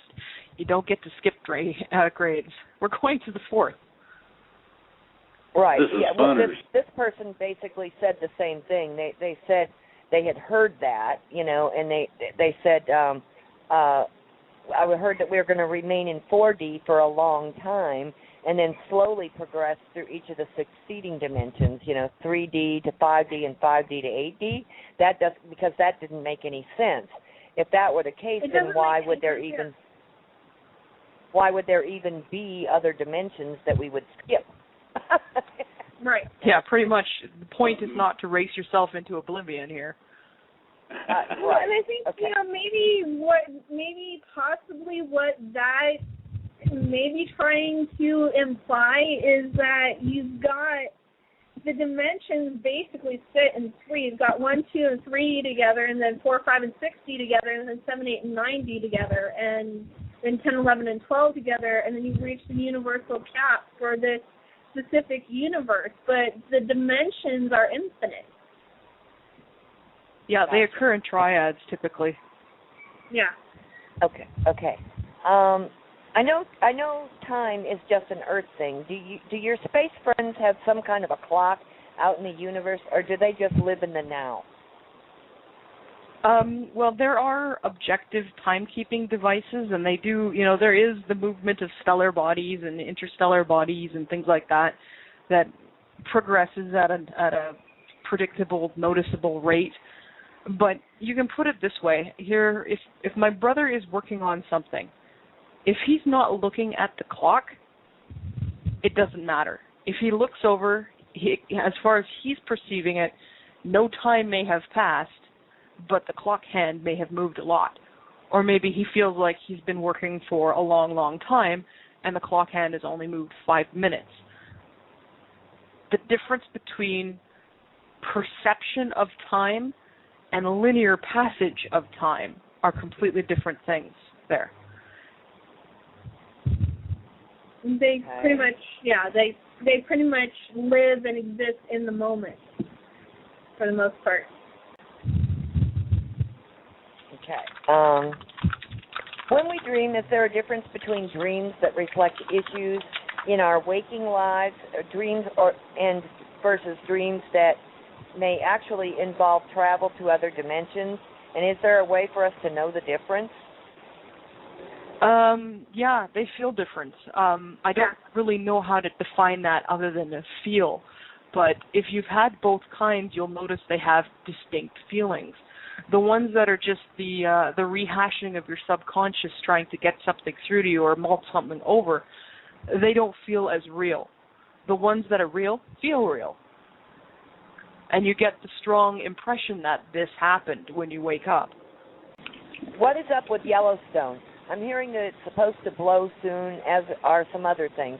Does someone have a handle on what on that we know of? Absolutely. It might fizzle some, and that'd be about it. Okay. Keep in mind, we are going through completely natural Earth changes. And those do involve lava. Yeah. Lava, earthquakes, magma. all of that. Sometimes even things like andesite. What you got to remember in this, Go ahead. well, what everybody needs to remember in this is that everybody's been touting the end of the world and all this. That ain't the case. There's been several quakes that people said, ooh, that's a 6-point-something or 8-point-something, and look at them. There's a bunch of them. There's 3 things you need to know about earthquakes. They follow fault lines. You may not know that it's there, but they follow fault lines generally. It's a slippage. Number 2, these things can be predicted. I already offered a certain seismologist in California who is the head of a research team the secrets to determining not only the earthquake timing to within 15, 20 minutes, but its severity, its depth, and a few other things about it.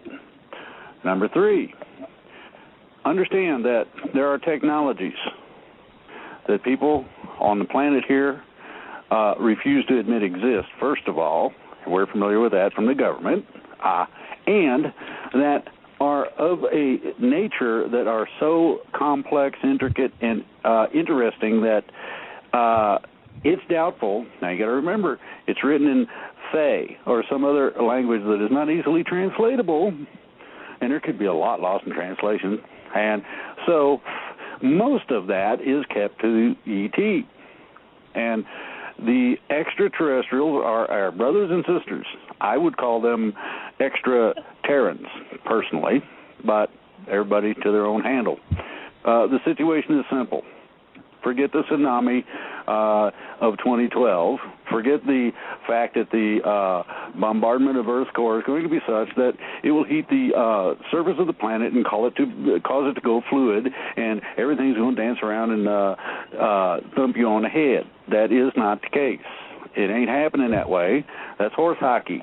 Now, what people also have to understand, and this is something that really is important in all of this, the things you have been seeing from Hollywood in general, the movies, this and that and whatever, are pretty much bogus. And by that I mean pretty much bogus. There's a few things that are semi-accurate and only very minorly that I've found, and I've seen most of these movies. I watch them for two reasons. The cabal owns Hollywood, and I want to know what the enemy's up to. Number two, I want to know how to defeat them. Therefore, we have a show like this where you get people on who knows what's going on and can express it in everyday, plain old everyday, talking to me English, and people can get the ticket and ride. Go ahead, guys. Exactly. Exactly. Okay, this next question is for Sunfire. Recently on YouTube, it has come out that there are many, many huge crafts that are circling the sun at all times. Could you please tell us, referring to the one huge planet-like ship that is nuzzled right up to the lower left of the sun and extended a whirlwind-like feeler up into the sun itself for several hours and then withdrew it from the sun again, could you please explain what that planet-like ship was doing to the sun? I'm sure you know that this clip has been on YouTube. The planet then moved away again afterwards into the dark of space. Wasn't that the Sarstra? Or Sarstra? That was actually Mornay's biosphere. The Mornay, the Zenite that communicates with Alex Collier.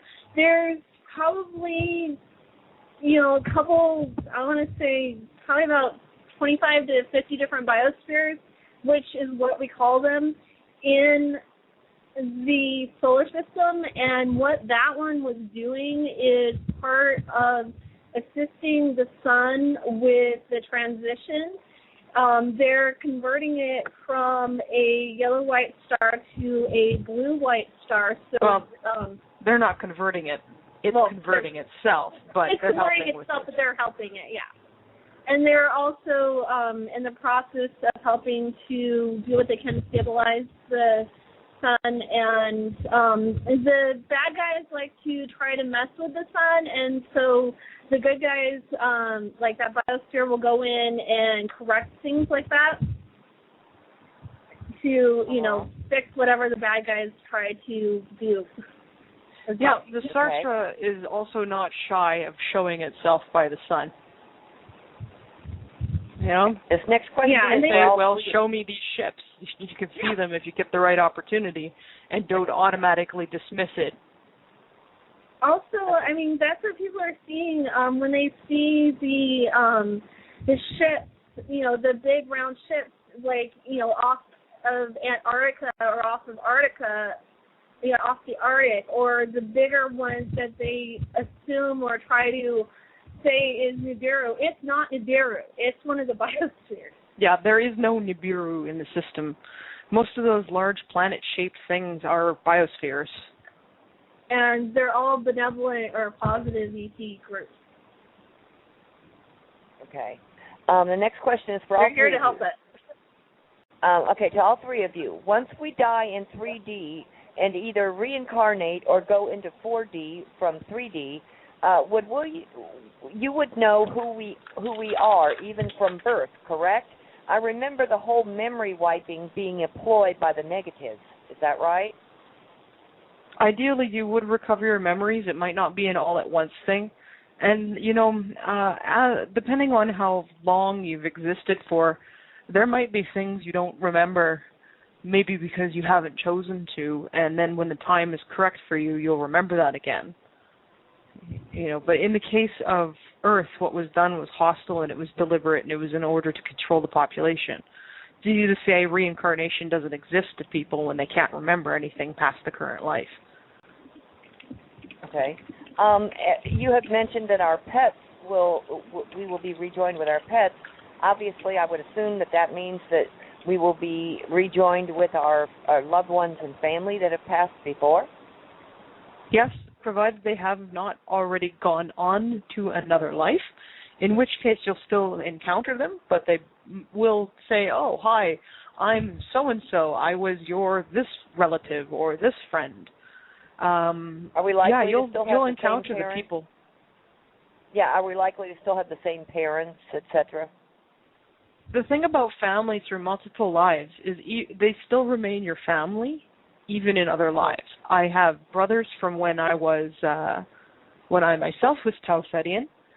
They're not my brothers anymore in terms of my DNA or in terms of anything like that, but because of those family relations, I still consider them my brothers.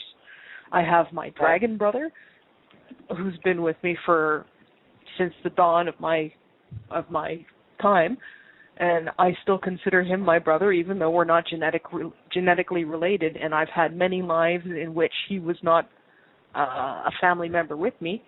You know, those family relations, they stay. Yeah, they do. My one brother that I have, he's been my brother since the beginning of our existence. I've always been his little sister. He's always been my big brother. But then, you know, I have a twin brother in this life and have dimensionally not incarnate lives. And prior to him coming through as a twin, he's always been like my best friend. And so, I mean, technically we're not brother and sister just in this life. So it changes, but you tend to stay with the same group of people or the same group of beings like over and over and over and over and over again throughout your entire existence. That's what they talk about when they say soul family. It's the people you hang around with routinely. Yeah. I always wondered what happened to the Mayan civilization. It's like they just disappeared, but now I'm thinking they may have ascended too. Do you have any ideas on that? The Spanish. Yeah, a lot of them were slaughtered by the Spanish. There were a lot of them that also went underground, and then groups of them were removed by the Procyon, I believe, and taken to a different planet because they're part of their, you know, genetic population or genetic offspring, if you want to call it that. And here's where it kind of goes back to what I was saying about there being people or races or, you know, humans existing on this planet upwards to 400, 500,000 years ago. The Mayans existed way back then, and most of the population of the Mayans were way back then. There were some smaller groups of them that were more, you know, that were here about 5,000 to 7,000 years ago. Because one thing you've got to consider with a lot of the historical sites is you've got to add probably between 10 and 100,000 years to anything that Western mainstream time people put on a specific site to get a more accurate age for any of the cities and that kind of thing. Okay. This next question is prefaced with a comment. Because most people are reacting basically with fear of the unknown. Is it true that the planet, when we go into the next dimension, rather than the way people are thinking negatively about how, you know, like, oh my gosh, everything's going to blow up and my computer's going to melt and I'm going to be standing in my underwear or my underwear will disappear or whatever.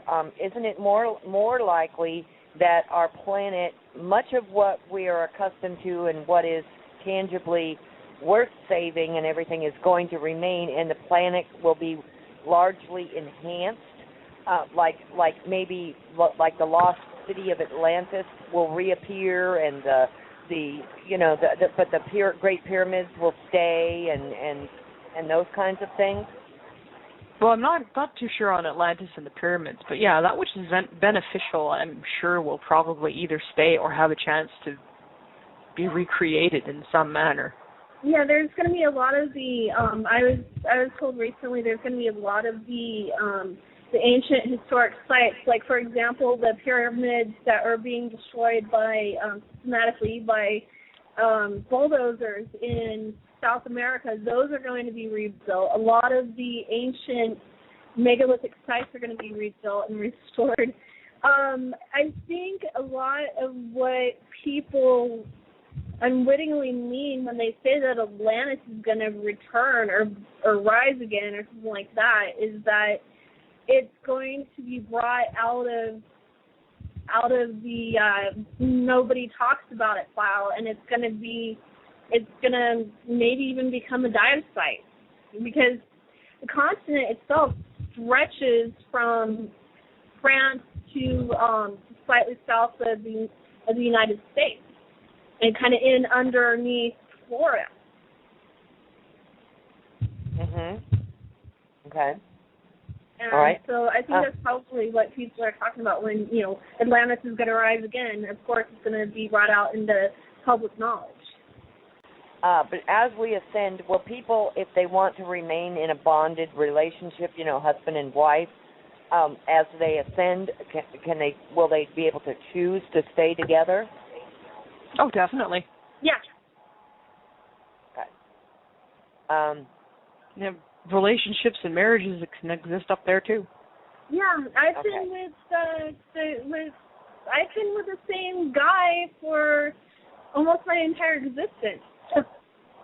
There's relationships that last for all of your existence.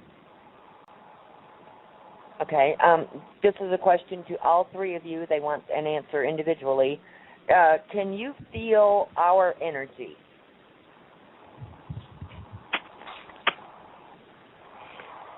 I can. Okay, let's start. Sometimes, Okay. if I'm speaking to a person via voice or via text, I can pick up on the energy of that individual. I can, What about- especially speaking to somebody over voice, or if I'm in their presence, I can definitely feel their energy. Me too. Okay, and Drake? Me too. What did you say, Drake? Oh, you too? I said me too. Okay. 4 years ago, I made a bet with a friend of mine that there would be worldwide recognition of the ETs until the middle of this summer. Who loses must buy a barrel of beer. Do you think that I'm still winning in this? Yep. I would not put money on a timeline ever. Yeah. Or anything I particularly cared about. If you do win, though, likely it won't matter to collect on it because finances may be changing. Who knows? And what I was going to suggest is that you both buy a barrel of beer and, keep it in a nice cold storage until the Silver Legion shows up. Then you'll really enjoy the fun. If we can provide the beer. Even beer that I can drink. What about beer in 4D? Are we still going to eat and drink as we do here, or are we going to become breatharians? And thank you if for... you really wish to be a breatharian, you can be a breatharian. Most of us find it damn boring. There is a lot to be said for eating food. It is possible to eat food that doesn't involve harming other organisms. Replicators make that possible. So there's no requirement to be vegetarian or vegan or breatharian or, water only or light only. All beings, when they are young, require a certain degree of input of energy from some source in order to be nursed into full strength and to grow up. So babies all have to eat. Children have to eat. Adults technically don't have to eat unless they are doing something that expends more energy than they can kind of pull in naturally from sleeping and breathing and being in ambient energy sources. So if you're getting your butt kicked and you need to heal from that, you're going to want to eat. If you're going out and expending a vast quantity of energy, you're either going to need to eat or sleep or somehow replenish that stock, unless you're willing to wait a long time while being kind of blah. And many of us eat simply for the enjoyment of it. Yeah. My dragon species, we eat rock. We don't even have a sense of taste. let me tell you, one of the wonderful things about being human is being able to taste your food. It's good. We enjoy this. Absolutely. I like chocolate.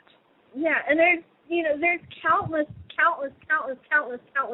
endless varieties of foods and types and everything else. And I think probably one of the most interesting experiences, not only for me, but for that I've heard for Tolik and even for Tanaath, is introducing Terran food to our friends and crewmates and everybody upstairs, because a lot of what we have down here, well, the fruits and vegetables and that kind of thing have been influenced and introduced via the various ET races.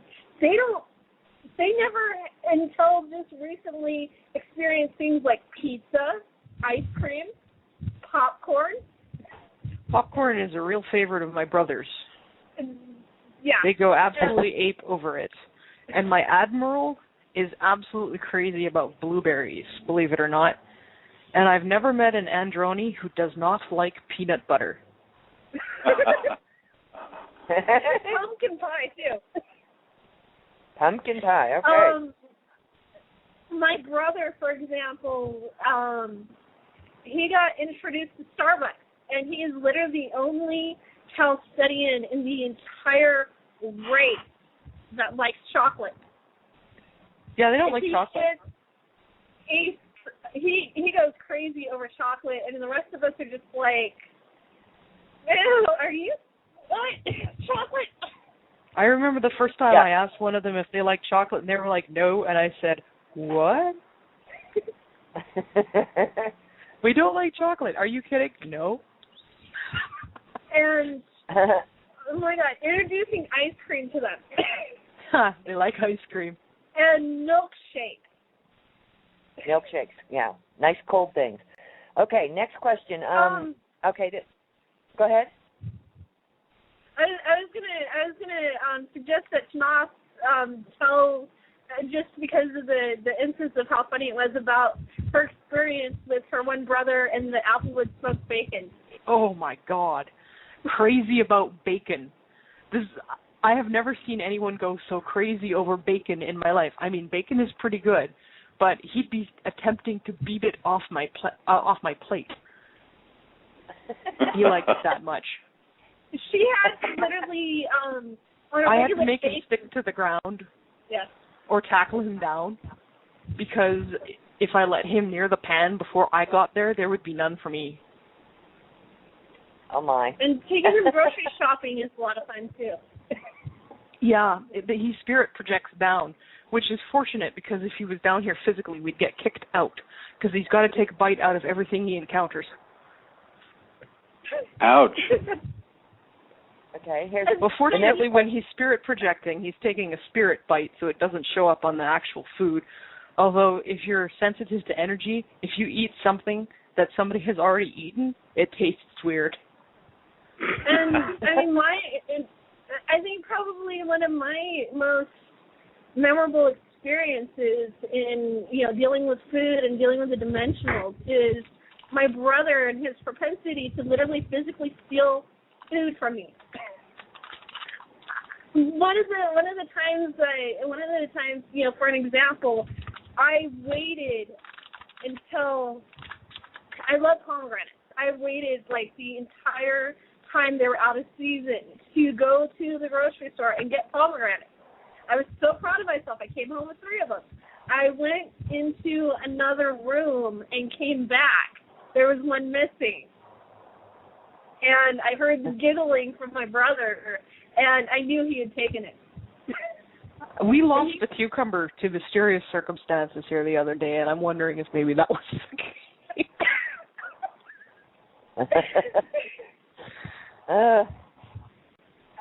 Okay, are you ready for some more? Yes. Yep. Okay. This next person says, from what I understand, wouldn't Earth vibrate at a higher level than is friendly to the reptilian race? Yes. Yep. Yeah. But, you have to understand that reptoids exist at least into 6D, and there's been discovered that they exist in higher dimensions than that. Yeah, but they're not necessarily Draco or Hydra at that point. They're another group. We will be transitioning 4D positive, which means our frequency of energy is tuned positive, which means that 4D negative reptilians are going to find it very uncomfortable. It's kind of like, sitting down in a patch of burrs when your butt's naked. Ouch.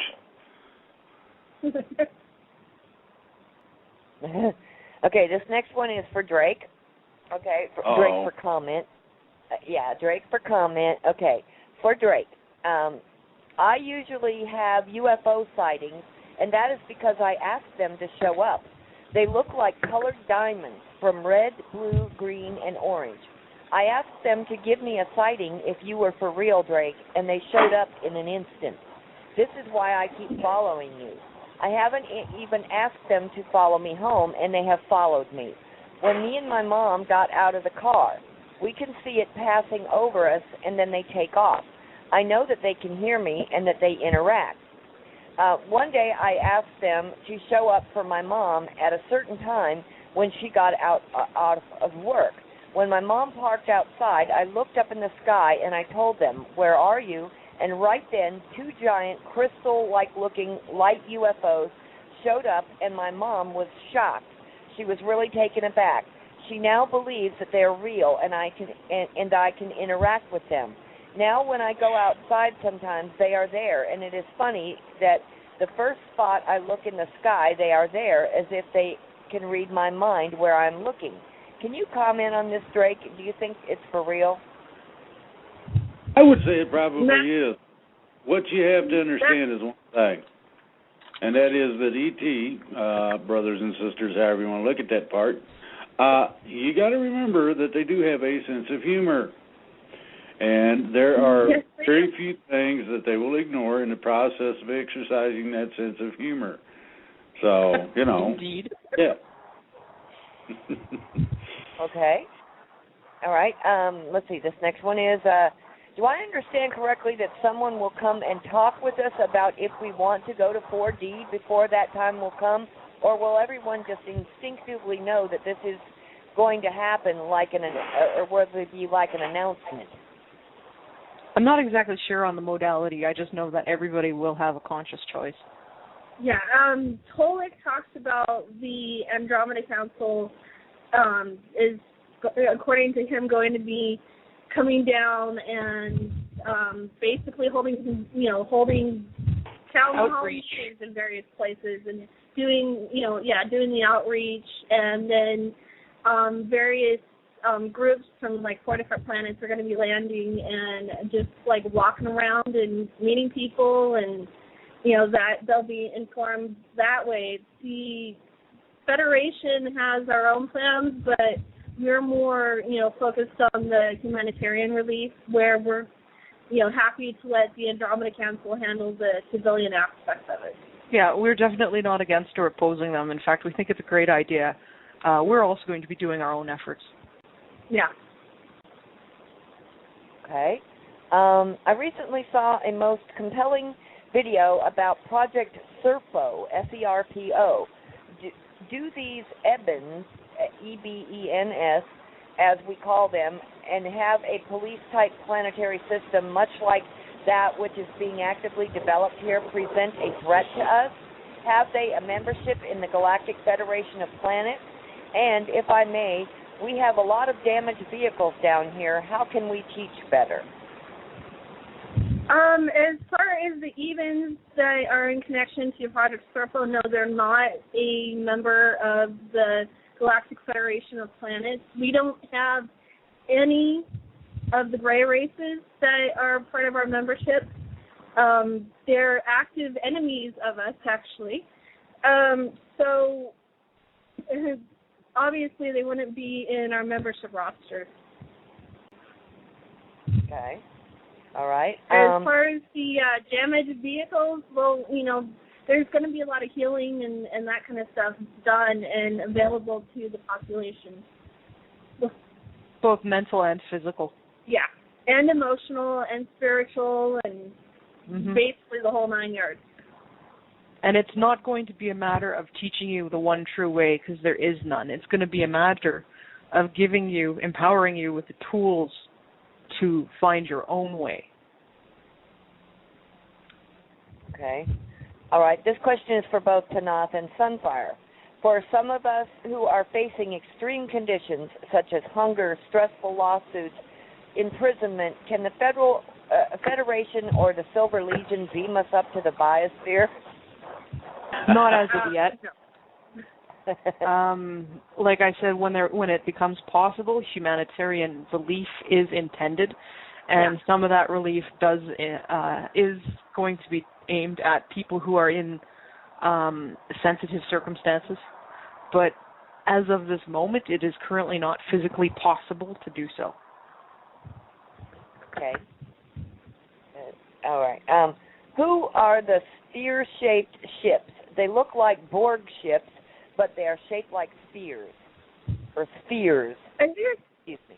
I think I kind of answered this before. There are various biospheres that are part of the Liberation Forces. They're all positive, and they're here to help us. And the sphere-shaped, biosphere, planet-shaped,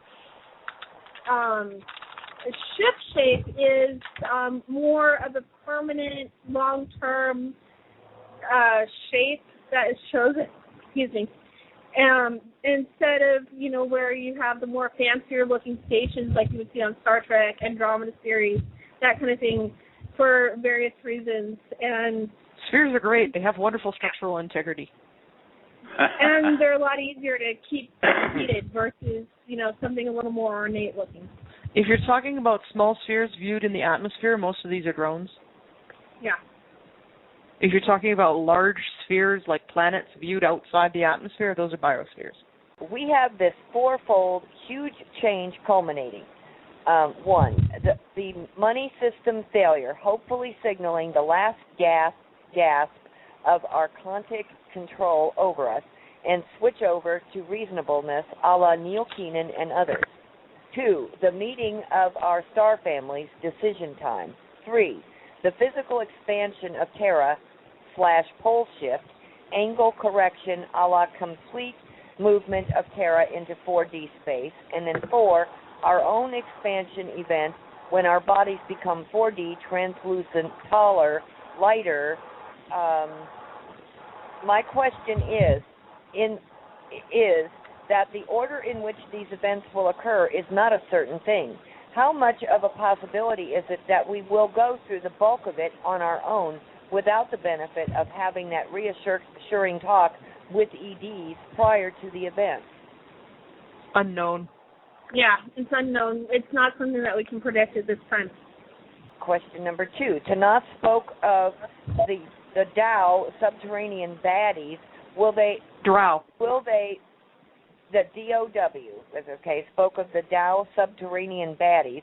Will they be not with us in 4D as well as any other Terra-based physical beings that have malintentions? Okay. If you're talking about, I think this is a conflation of different ideas. The Drow are not found on this planet. You're not going to have to worry about the Drow. I think they're talking about the Greys. If they're talking about the Greys there, if they're talking about like the Telosians and things like that, and the Agartans and whatever, however you say that, most of them are already higher dimensional. So, the planet's going to transition. They're pretty much going to stay the same. The human societies that are subterranean may have communication and cultural exchange with us. That depends largely on them. The ones who are hostile invaders hiding out under the crust, they're probably going to suffer the same sort of sitting in the burrs that I was discussing earlier. The majority of the Telosians, the Agarthans, that kind of thing, they were removed at the request of Gaia a few months ago and aren't even any longer on the planet. Okay. question number 3. The people of the planets of, forgive me if I slaughter the pronunciations. Is it Vela and Praya, Vela and Prya, have not yet been described by anyone. Tolek has described many of the others, such as the Dakota, the Rital or Rital, etc. Is it at all possible that either of you could describe briefly the people of Vela and Pyra? I'm not familiar with them, so no, I can't. Yeah, me either. If someone dies now, what happens to their soul as the evil has been lifted and no more souls are trapped on Earth anymore? Where do they go? Well, not having experienced this myself, I would say from the anecdotes of those who speak with the Silver Legion on that side is, they end up loose and have random thoughts and then find their families. Usually there's somebody there to receive them. They basically end up in the 4th dimension where they get to decide what they do next. Oh, okay. Whether they stay there and wait, Makes or whether sense. they go back or what. All right. This is from our chat room. Much of the folk that proclaim UFOs and liberation information to be fake, I've seen say it's fake because they haven't saved us yet. I'm on the opinion that the off-world groups are taking care of the off-world threats because Terrans cannot fight them off themselves. Is that true? Yeah, we take care of the stuff that you guys can't, that it isn't really necessarily fair to make you face. We can't solve your problems for you. Yeah. We can help give you tools to help find ways to solve your problems, but we can't solve your problems for you. When it comes to off-world threats, you're not really adequately prepared to deal with those. Off-worlders can take care of off-worlders. As for claiming something is fake because it has not happened yet, if you walk out at low tide and sit there for 5 minutes and declare because you haven't noticed a movement that the tide does not occur, it does not mean that the tide is fake. All right, let's continue. Are there any more soul traps on Earth, and how far does the soul trap reach into the atmosphere? To the best of my knowledge, we got them all. If we find any more, we'll destroy them. Yeah. As for how far, I do know that, part of the reason why space travel, even just, out of the orbit or into orbit, was so restricted and so highly, highly monitored is because, they needed to be sure to catch anyone who died up there. Okay, here's a comment basically from a person with a quick question. I feel that I have much power in order to help the powers of light, but why do I feel like a dog who's chained to the post right now? I can't explain your feelings. You're the one who experiences them. You're the one who has them. Okay. All right. I think. What was that? I was going to say, I think basically what the person is trying to ask is why they feel so restricted and like they want to do something, but they feel like they're being held back. That's, we can't explain other people's feelings, but I mean, if they want to do something, go to the silverlegion.org website and, you guys can find out there how to join Silver Legion. And you can do something. Or you can follow your inner guidance and see what that says. You might not be called into combat. You might not be a person who finds that appealing, but maybe you really, really, say, for instance, have something to teach in your neighborhood about how to grow things. I can't keep a plant alive to save my life. If I was reduced to feeding myself simply by what I could grow, I'd starve to death. Now, if I could bring in animal husbandry, I'd be fine. But, everybody has skills, everybody has talents, everybody has things they're good at, everybody has passions. Follow those. Okay. This next question I'm going to direct to Drake, and feel free to comment, either of the other two of you. I've been hearing some strange information lately about gender changing in higher dimensions, or rather the idea that, say, a male could give himself physical aspects that a female would have, and vice versa. Is this common, and would it fall under shape-shifting? It depends on whether or not it would be permanent. I do not know how common that is. Hopefully one of the girls has got a better answer. I don't know how common it is. If you've had more than one life and you've been the other gender, you can change your body to be according to those other lifetimes. If you are a natural shapeshifter and that shapeshift ability includes gender shifting, which it doesn't always, you'll be able to do that. If you feel that you were born into the wrong gender as a 3D physical person, and this does happen, it's I wouldn't say super common, but between 1% and 3% of the population have this happening, and it is not a matter of mental illness or being crazy or being wrong, nor is it a matter of sexual orientation. If you are a transgendered individual, you will have the ability to become the gender that you prefer or the sex you prefer without mutilation or surgery, or somebody demanding $20,000 or somebody saying you can't use that bathroom or this bathroom, or you must dress or act this way. It will be there. It will be available for you without judgment, without denigration, without everybody saying that you're abnormal or sick or wrong. It's not a judgment. It's not a value-laden thing there. And then there are races up in the higher dimensions that have more than just the male and female sexes. There's ones that have 3 to 4 to 5 different sexes, and there's some of them that kind of falter somewhere in between.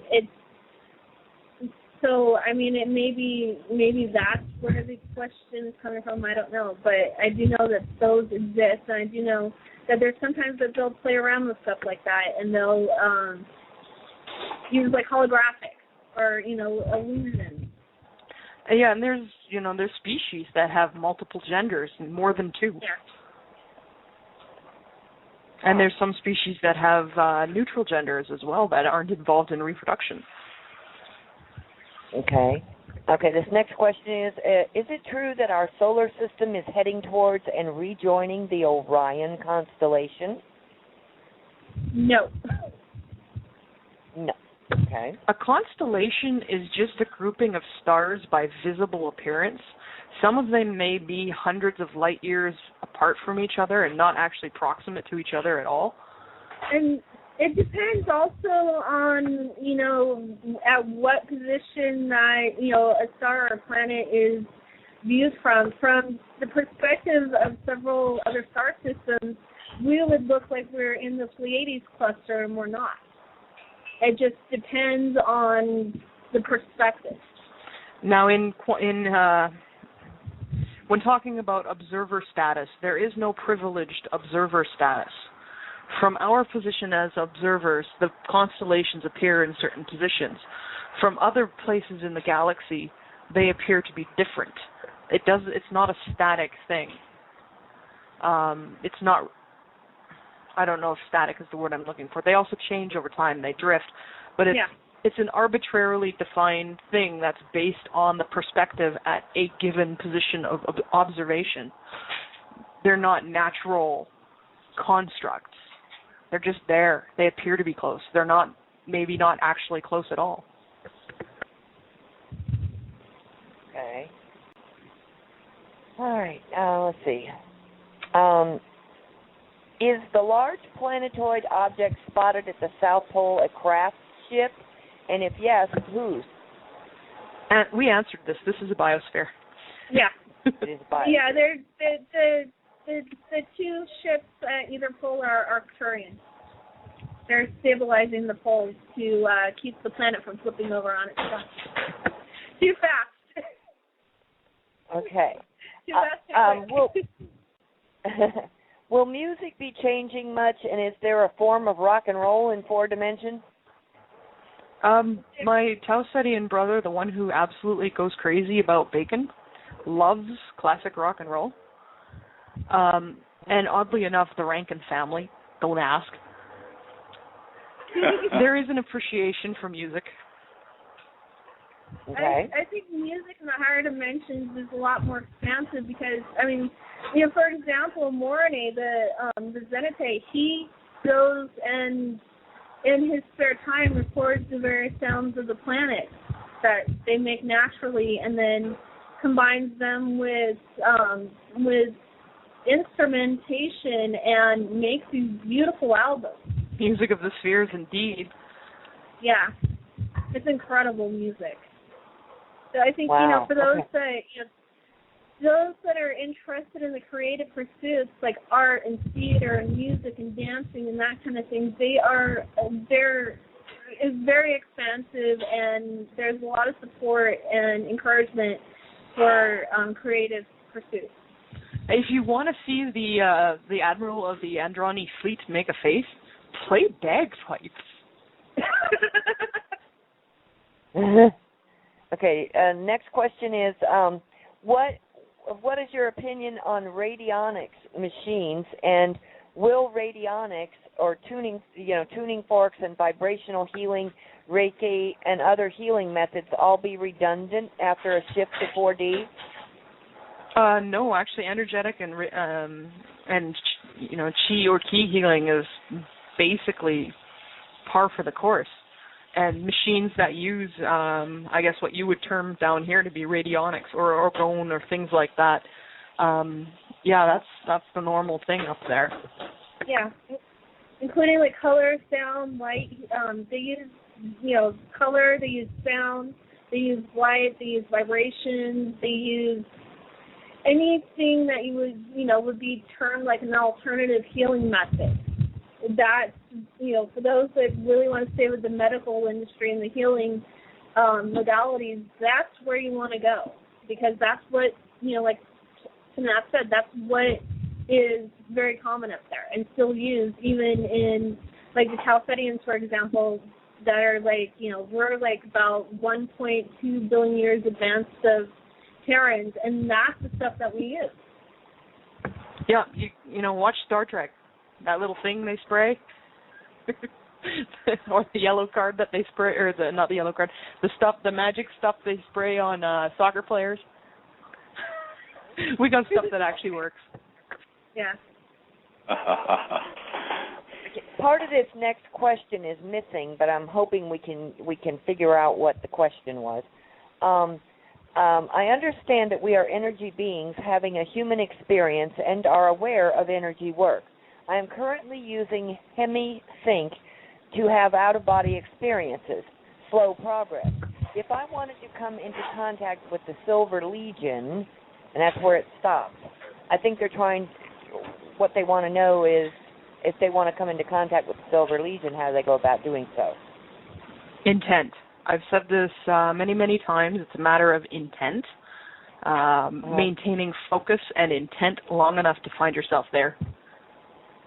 Okay, and is HemiSync, whatever he or she is using, is that? Whichever modality works for you. Binaural beats, HemiSync, those work for some people. As long as it doesn't become a crutch, you're fine with it. Okay. All right. I think we figured out what the question might have been. Okay. A quick question: Are there ALs? What is that? Or maybe it's AIs, or computers that are actually machines with a soul attached to it? I've heard of that before, and that they are used to be more flexible than a programmed AI or AI. Okay, so yes, AI there are. There are some that are very limited and not technically sentient, and then there are those that are sentient and self-aware. Those that are sentient and self-aware are accorded personhood and not used. They're given the option to choose. They have free will like everyone else. Okay. The ones that are non-sentient are used for various purposes. Okay. I'm a little confused. Will I lose my spouse when I regain my memories of past lives? Not unless you and your spouse mutually decide that you no longer wish to be associated with each other. Okay. All right. I guess you'd be rejoined with whichever of your previous spouses you choose to be with. Right? Well, what matters is the life you're in.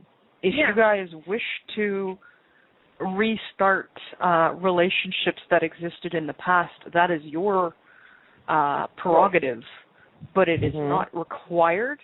And in general, people understand this. And if you say, no, not right now, I've got something else, they deal with it. It's or not if like you want to have both, you can have both. There's no requirement for monogamy.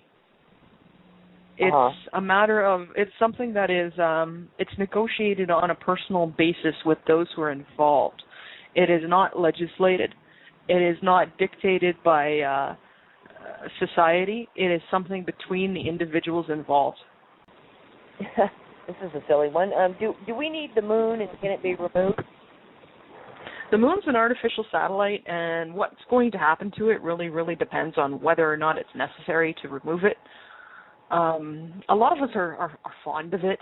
I mean, it might have been put there by bad guys. It might have been used for bad things, but we kind of like it. And anyone who fishes knows that the moon has influences tides, which influences the fish. And removing the moon is going to have a great deal of impact on anything that lives in tides and uses tides, for instance, to decide on when it's time to get dinner. They can also, removing the moon would also have negative effects on the weather. They're used, one of the things that moons are used for, or satellites are used for, is to affect the rotational speed of a planet. And when you affect that, you affect you affect everything else. Yeah. So what happens with the moon is really going to depend on circumstances. I'm sure we could remove that moon, but then we'd probably put a different one in its place. Yeah, we'd need something to fulfill the gravitic requirement. Oh, there we go. If I wanted to come in contact with the Silver Legion, is there somewhere I should be directing my OBE sessions, and how will I know that I'm in the right place? Well, you can direct them to the Silver Legion outpost in the astral plane. Now, a word about the appearance of the outpost. The outpost, because it's in the third level of the astral plane, if there's no conscious minds maintaining it, it vanishes. We've got squads assigned to it or small groups assigned to it. Whoever is assigned to it gets to choose what it looks like. Sometimes it looks like a space station. Sometimes it looks like a ski chalet. Sometimes it looks like a pagoda by a lake. It's whatever the fancy of the people manning the station at the time think. So I couldn't tell you what it looks like at any given moment because it changes. But yeah, intend to go there and you'll be met. Do your 3 times test when you meet somebody, verify, are you Silver Legion? Ask to see the insignia. We usually, humanoids and beings that have arms usually wear an armband on their left arm, halfway between the elbow and the shoulder, with a silver dragon in a circle. I'm no artist, or I'd draw it. It looks like a 4-winged silver dragon, a 2-winged silver dragon with 2 tails wrapping around. And you can ask for the division and they'll name it. The list of divisions are on the website. And, if something feels awry or feels fishy, because we do have imposters and things trying to pull the wool over your eyes, get the heck out of there. Try again another night. Are you ladies in agreement with Drake that the Great Reset is coming in the very near future? And if so, do you mean about finances? What do you mean by the Great Reset? Well, Drake is okay. It's a long question. It says Drake has been telling us about the plan, and that everything's going to come down in very soon. Do you agree with Drake? And if so, are you are you? It says, are you also going to give us 2 weeks real soon? Blah blah blah blah. When you said that you're not going to give any times again either.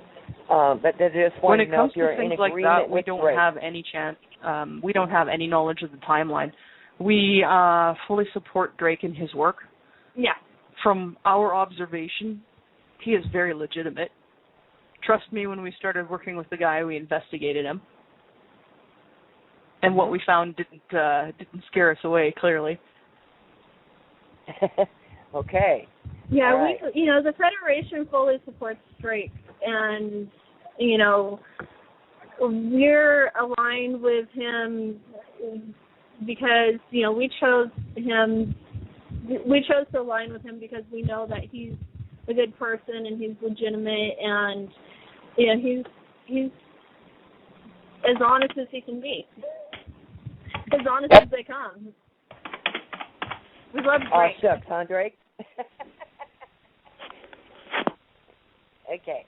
I have a question regarding our DNA changing. I read that there are indigo kids and other children that are resistant to disease. This article also said that the resistance to disease was spreading to others. Is this true, and is this a part of our ascension process?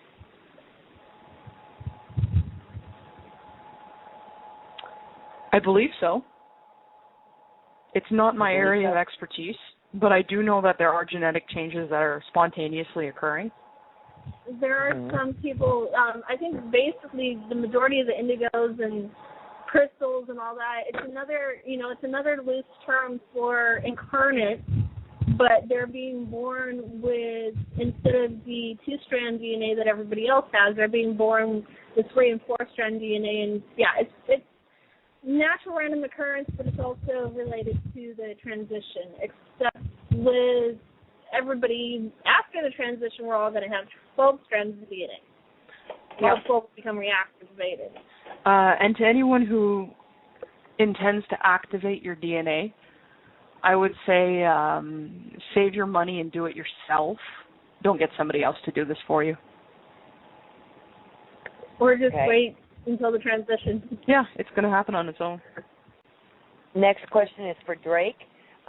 Drake, will the radioactive waste cesium-131 from Fukushima, which is now becoming pervasive throughout the Pacific and entering the food chain, be cleaned up or disappear upon the shift to 4D?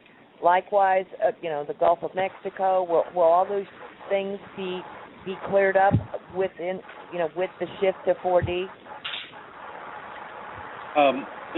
Everybody puts too much into the transition or shift, as it's called.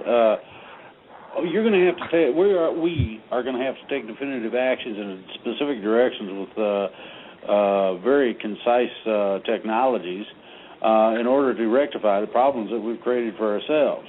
Now, we found out who. We found out the submarine that placed the atomic device that caused the shelf shift over there and the whole 9 yards. This has been outed by other people, so I didn't feel it necessary for me to out. There was an attempt to extort the treasury of Japan. Now, as far as the atomics goes, this thing's been in planning for about 15 years. I'll give you an idea as to how far back and how insidious these people are. They'll plan right down to the nitty-gritty. And so, yes, we're going to address, I've already stipulated several different treatment processes that some people are playing around with, and we'll see what happens. But, yes, the ideology of a over-the-top free radical like radiation is a big no-no. The reason it's a big no-no is that all it does is make more problems, no matter how you use it or what you do with it. There are places for it. Sons like to gobble it up. I mean, there's, throw a couple of extra logs on the fire is the way I look at it. There are a lot of possibilities that people are not aware of because they do not know the technologies that are going to become available. The whole thing's going to shift. In other words, our use of carbonics in terms of burning fuels and things of this nature are going to be a thing of the past. The ideology that the only way to get food is grow it, and the only way to get energy is to rape Mother Earth. Well, all this stuff's got to quit, and is going to. And the reason being is that if you think about it, and I mean, you really got to get your head on this. Think about what you saw in Star Trek and some of these other areas. These things are accurate in terms of the generality presented. Some of the technology has been around for, my best guess, some 400 years. You take water as a fuel, and you've heard of water cars, but you haven't heard about the ones where it actually creates a super plasma, becomes its own amplifier, and will drive a small starship quite a great distance on just a gallon or so. I mean, these things are, and if I can find something from 200 years ago that specifies somebody landing his spaceship in the backyard of a farmer who came out with his shotgun, and it's reported in a local paper because somebody noticed some odd things. I look at that and I go, dude, they did it back that far? Well, that means that we got a lot of catching up to do, and that's basically where it's at. This planet does not need to be screwed with like it's been. We don't need to be screwed with like we have been. We need to rectify things for two reasons. Number one, you owe it to your fellow man. Number two, we are not alone. We have neighbors, and they would consider it at least good manners not to take a crap in their area. That is not cool. That's all I got to say. And then I just wanted to add that, contrary to what is being said in a lot of places about the current radiation levels of the Fukushima incident and even the environmental damage of the Gulf of Mexico, a lot of it has already been cleaned up and is actively being cleaned up and was from about the moment that it happened by various aquatic allies of the Federation and planetary members of the Federation. So it's probably, there's still some radiation, some environmental damage and problems continuing, there, I would say probably a lot less than what they're being made out to be, and that they're being grossly exaggerated for the fear factor and the psychological impact. Mm-hmm. There are people who have a stake in overstating the impact. Okay. All right. We call them bad guys. Bad guys. The bad guys. Yeah. Yeah. After the shift, will the possibilities of interaction with our family members who are not in our incarnation during the shift, will it be possible? That's what they're saying. Yeah. Of course it will. Yeah. Everybody who's been freed from soul prisons is now waiting eagerly. So anybody who's died within the last 100 years or so is waiting eagerly to meet their current living relatives. How can we identify someone who is under mind control or hypnosis? Are there any physical actions or something to look for that gives them away? Usually it's in terms of attitude and things like that. Personality and behavior, yeah. Yeah. Watch out for people that are cross-eyed all the time. I don't know. Some people are born that way. Right? I'm talking about all the time. There's a difference there. Come on now. There's some substances like scopolamine that produce a very marked look in the eyes particularly. So that's one thing. But, usually it's behavioral. Yep. Okay, yeah. Most people report, that people are almost like they respond bipolar. They're very kind, very considerate in 1 minute and very mean and hateful and spewing venom the next, and/or and they're it's usually lethargic. associated with a trigger.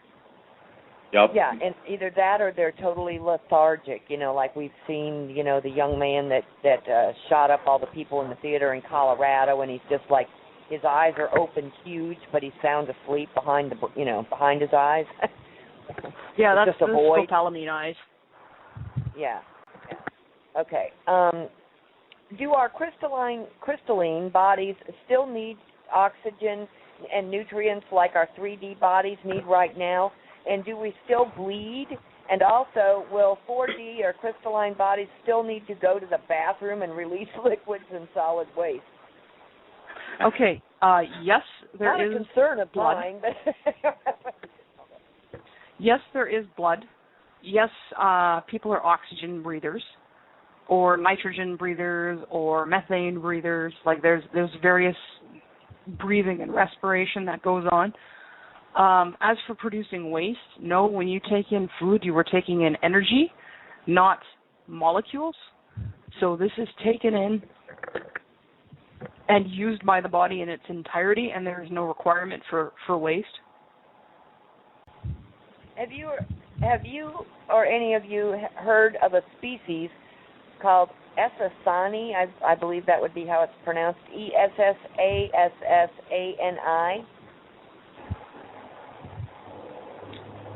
Not off the top of my head. No, I can't say that I've heard of them. Okay, and then secondly, I have a memory of being visited by a race called the PA, who come from the Umiko universe. I was wondering if you had heard of that race, and if so, what they may look like. Nope. No, sorry. When it comes to things like that, the quote, "There are more things on heaven and earth, Horatio, than are dreamt of in your philosophy," comes very cogently to mind, in that the universe is unimaginably huge and unimaginably diverse. In addition to that, there are parallel universes, multiverse clusters, super high dimensional universe trees. There are a lot of things out there, more than it is possible to comprehend in a synaptic brain. And no, we're not all aware of each other, and a lot of the joy is in discovering one another. I can bring up a recent example. We discovered another 3D human species that's been involved in Earth for the same period of time that we have, and we'd been passing over and through one another without even realizing that each other existed. And we've recently come into contact, and it's been a bit of a, oh, you guys are there. Okay. One of those things. Okay. Are there weapons in 4D, and are they comparable to what we have now? Better. Yes, there are weapons that are recognizable as weapons. There's it's a lot preference based. I mean, like, we tend to, when we look at movies and things, everybody's thinking about like ray guns. Well, ray guns are fairly passé. On an enclosed environmental can in the middle of deep space, you don't want something that might shoot through the wall. Most combat is done hand to hand because, well, it doesn't really help you if you're fighting and you fire through the wall. Even if you're being attacked, they don't even want to go through the wall either, because they kind of want to either, take you as prisoner or take your ship intact if they can. If you're going to destroy a ship, you do it with another ship. You don't do it with a rifle or a ray gun or a laser weapon. So you would recognize weapons that look like medieval weapons, but maybe have amped up functionality. Swords are a favorite of many. Same with daggers, bows, crossbows. You do have people who like their ray guns, but it's really not as popular as science fiction would indicate. Phasers exist. Force lances too, like they use in the Andromeda series. Yeah, force lances exist. And additionally, there are those people who can produce attacks using their own mind or their own energy fields. Okay. All right. Next question. I'm an architect, and I have been postponing taking my license exams because I'm feeling that the building methods we will be using will be considered very old-fashioned and unpractical. What are some of the construction methods and technologies that might be used in higher dimensions for buildings and spaceships? Well, as an architect, you'd definitely be familiar with using a CAD program to design ahead of time a structure in 3D. Okay. Similar to that, our designers use computer-aided design that is, I guess, very, very similar in practice and theory, but probably a lot more powerful and a lot more comprehensive. Yeah. And then those are fed into replicators, industrial replicators, which are able to replicate the entire thing in one go, and they're very structurally sound. Issues such as the tensile strength of steel or the compressive strength of concrete or things like that, engineering things it's much, much easier to build something that's going to last without risking catastrophic failure at the wrong time. Okay. It's fun.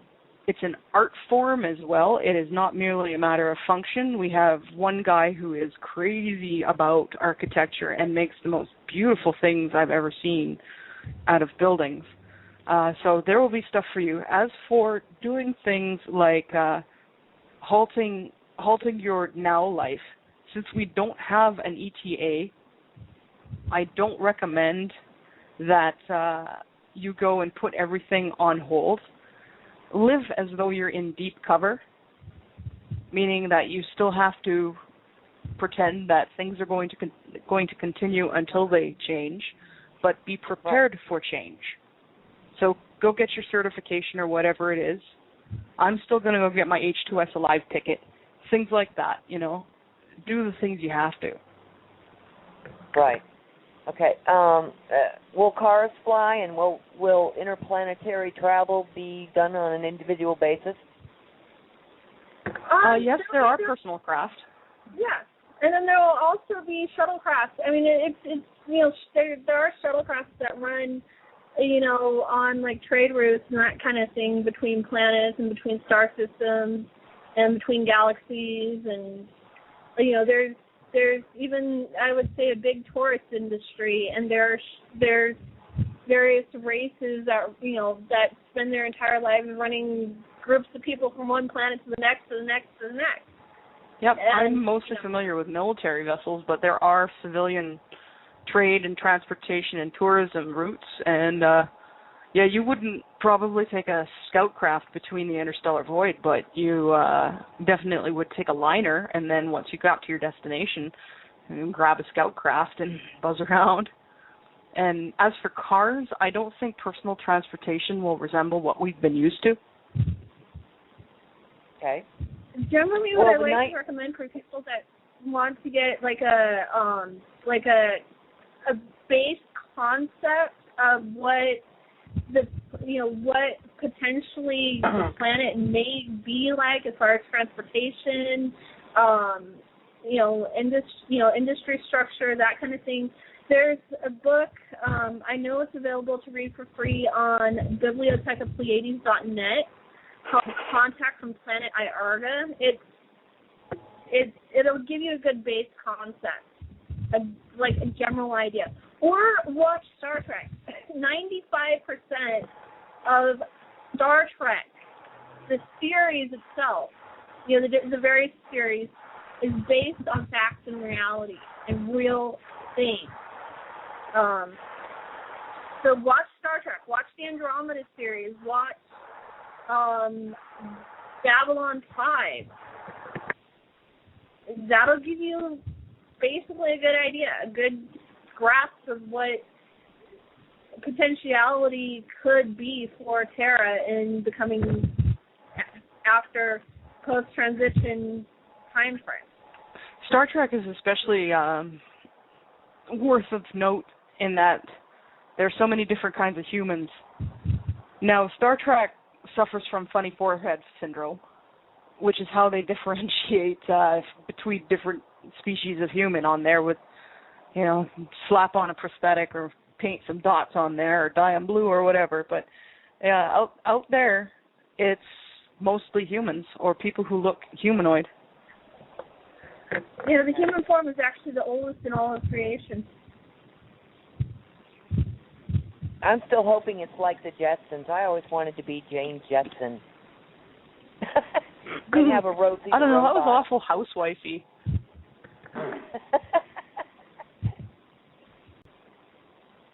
Okay, let's see. Next question. Will the night sky, or the daytime sky for that matter, look any different due to the change in vibrational frequencies in 4D? Yeah, it looks a lot prettier. Yeah, and a lot more clear. We won't have, the clouding of the chemtrails. We'll, probably see a lot more stars and a lot more of the various, star systems and constellations and the nebulas and all that. Mhm. You start to remove all the crud in the atmosphere that was put there artificially, and it becomes very, very lovely blue. Plus, at a higher dimensional, the sky is a very bright, deep blue. The ocean looks a lot more clear and crystalline as well. You go up to the 6th dimension and view Terra from the 6th dimension, and watching the waves is hypnotic. It's very beautiful. Okay, some of these questions are a little bit repetitive, and I apologize for that. But many of them were asked in advance of the program and that kind of thing. Okay, Drake, if we are entering a golden age on our planet, is it likely that Gaia will go back into another masculine age of war and famine sometime in the future because of the cosmic clock and the cycles that you have talked about? If we choose to come here for the experience of struggle and contrast, then it's likely that we'd want to experience it again. That sounds like a loaded question.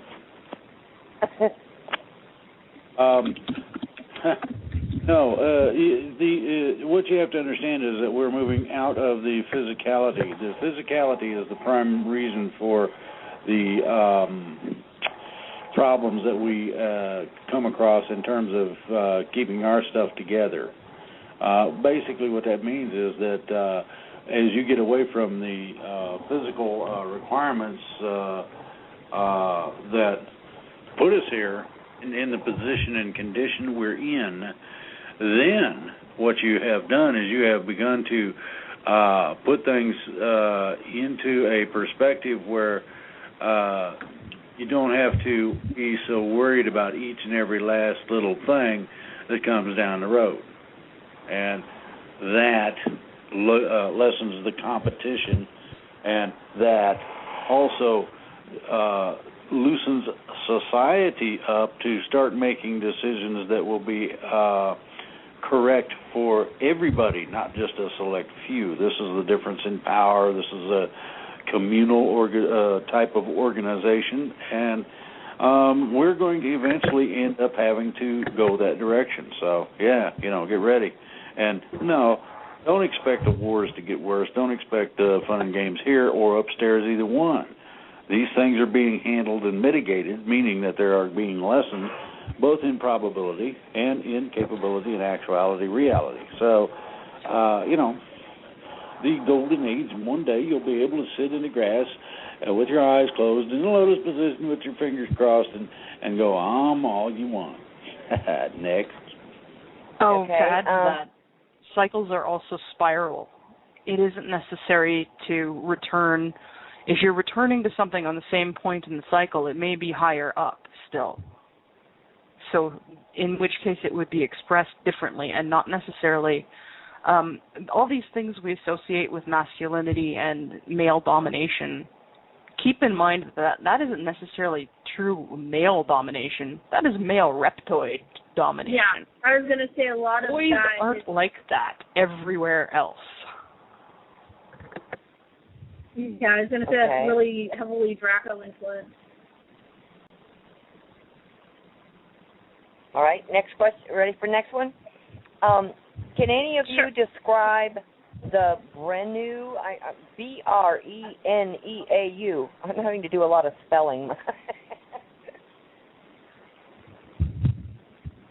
Brene, Brunel, I think. B-R-E-N-E. Go ahead. I've heard the word. I can't remember what it's associated with. Yeah, I have no clue. Okay. Drake, do you know?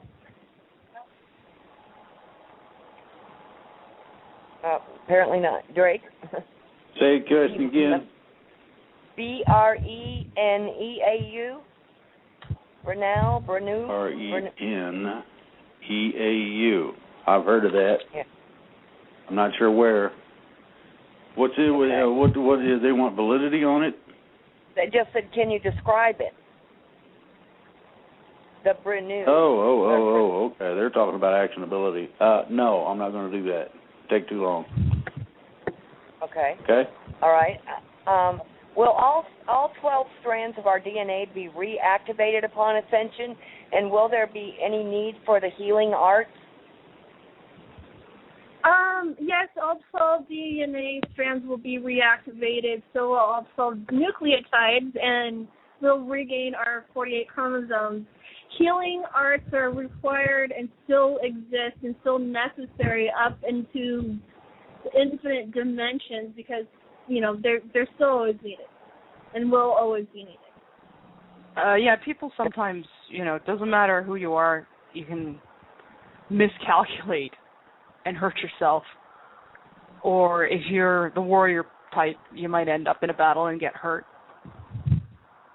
Okay. Things like biological illnesses caused by genetics, those are fairly rare, and it's usually a result of some kind of hostile action.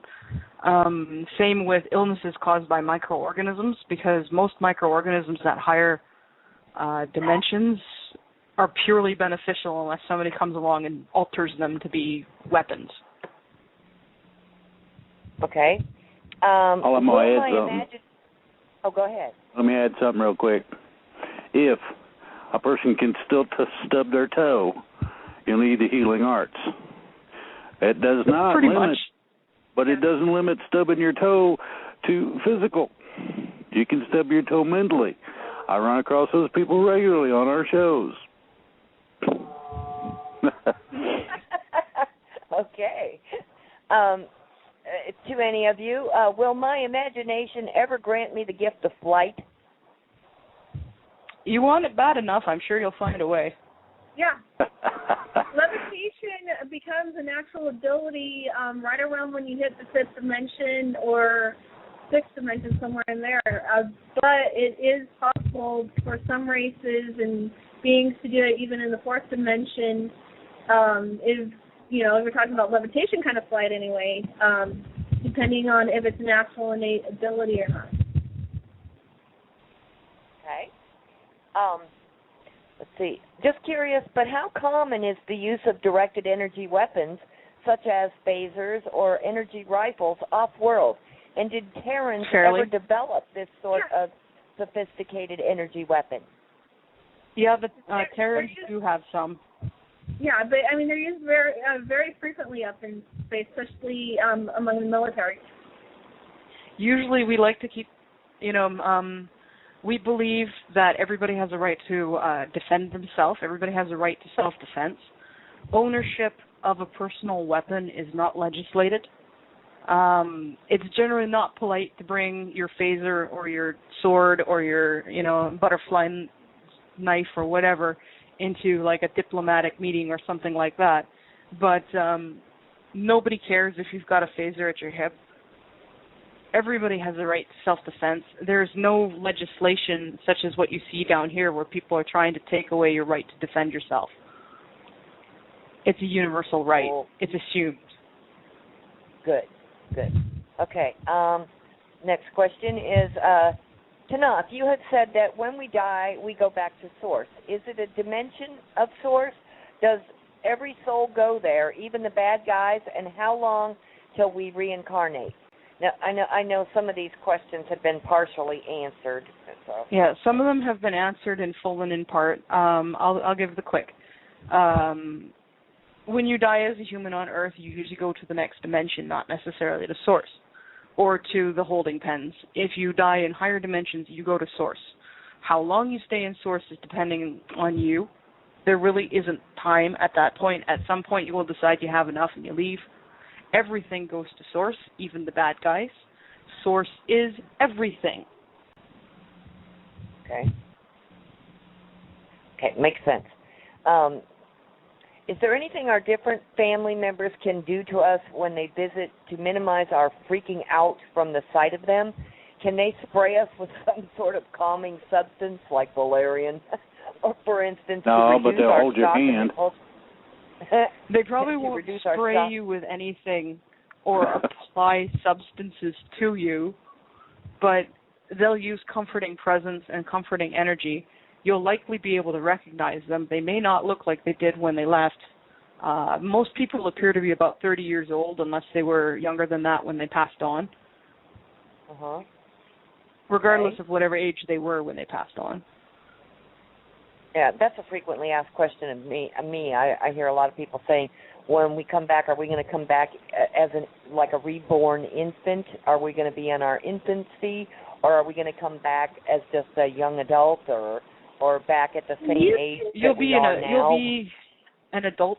You'll be, if you're like me, who has been physically disabled for most of her life, you won't come back with those. You won't have those disabilities. You will be the ideal version of yourself at about 30 years old in peak physical condition and mental condition. Or if you were younger than that, you'll still be an ideal version of that. Good. Okay. Are we presently being worked on for supporting our body's health while sleeping at night? In preparation? Healers, yes. For some, there are people that are, there are different, the different ET races that do come and do medical healing on their incarnate when people sleep. I would not say that's a universal thing. I would say you might be working on yourself. I would say be leery of anybody who comes and says they're going to work on you that you didn't ask for or invite or don't know. I totally agree. Okay. This one's for Drake. Drake, I have the greatest respect and regard for you and send you all the love that you can accept. Why do you continuously use the Bible as a reference instead of the Torah or the Quran? Since all of these works are tools of human control anyway. Well, that's a nice question, really. Many of the things in terms of principle are applicable through cosmic law. What's interesting is that the people that wrote the books screwed up and allowed a little bit of the truth into them.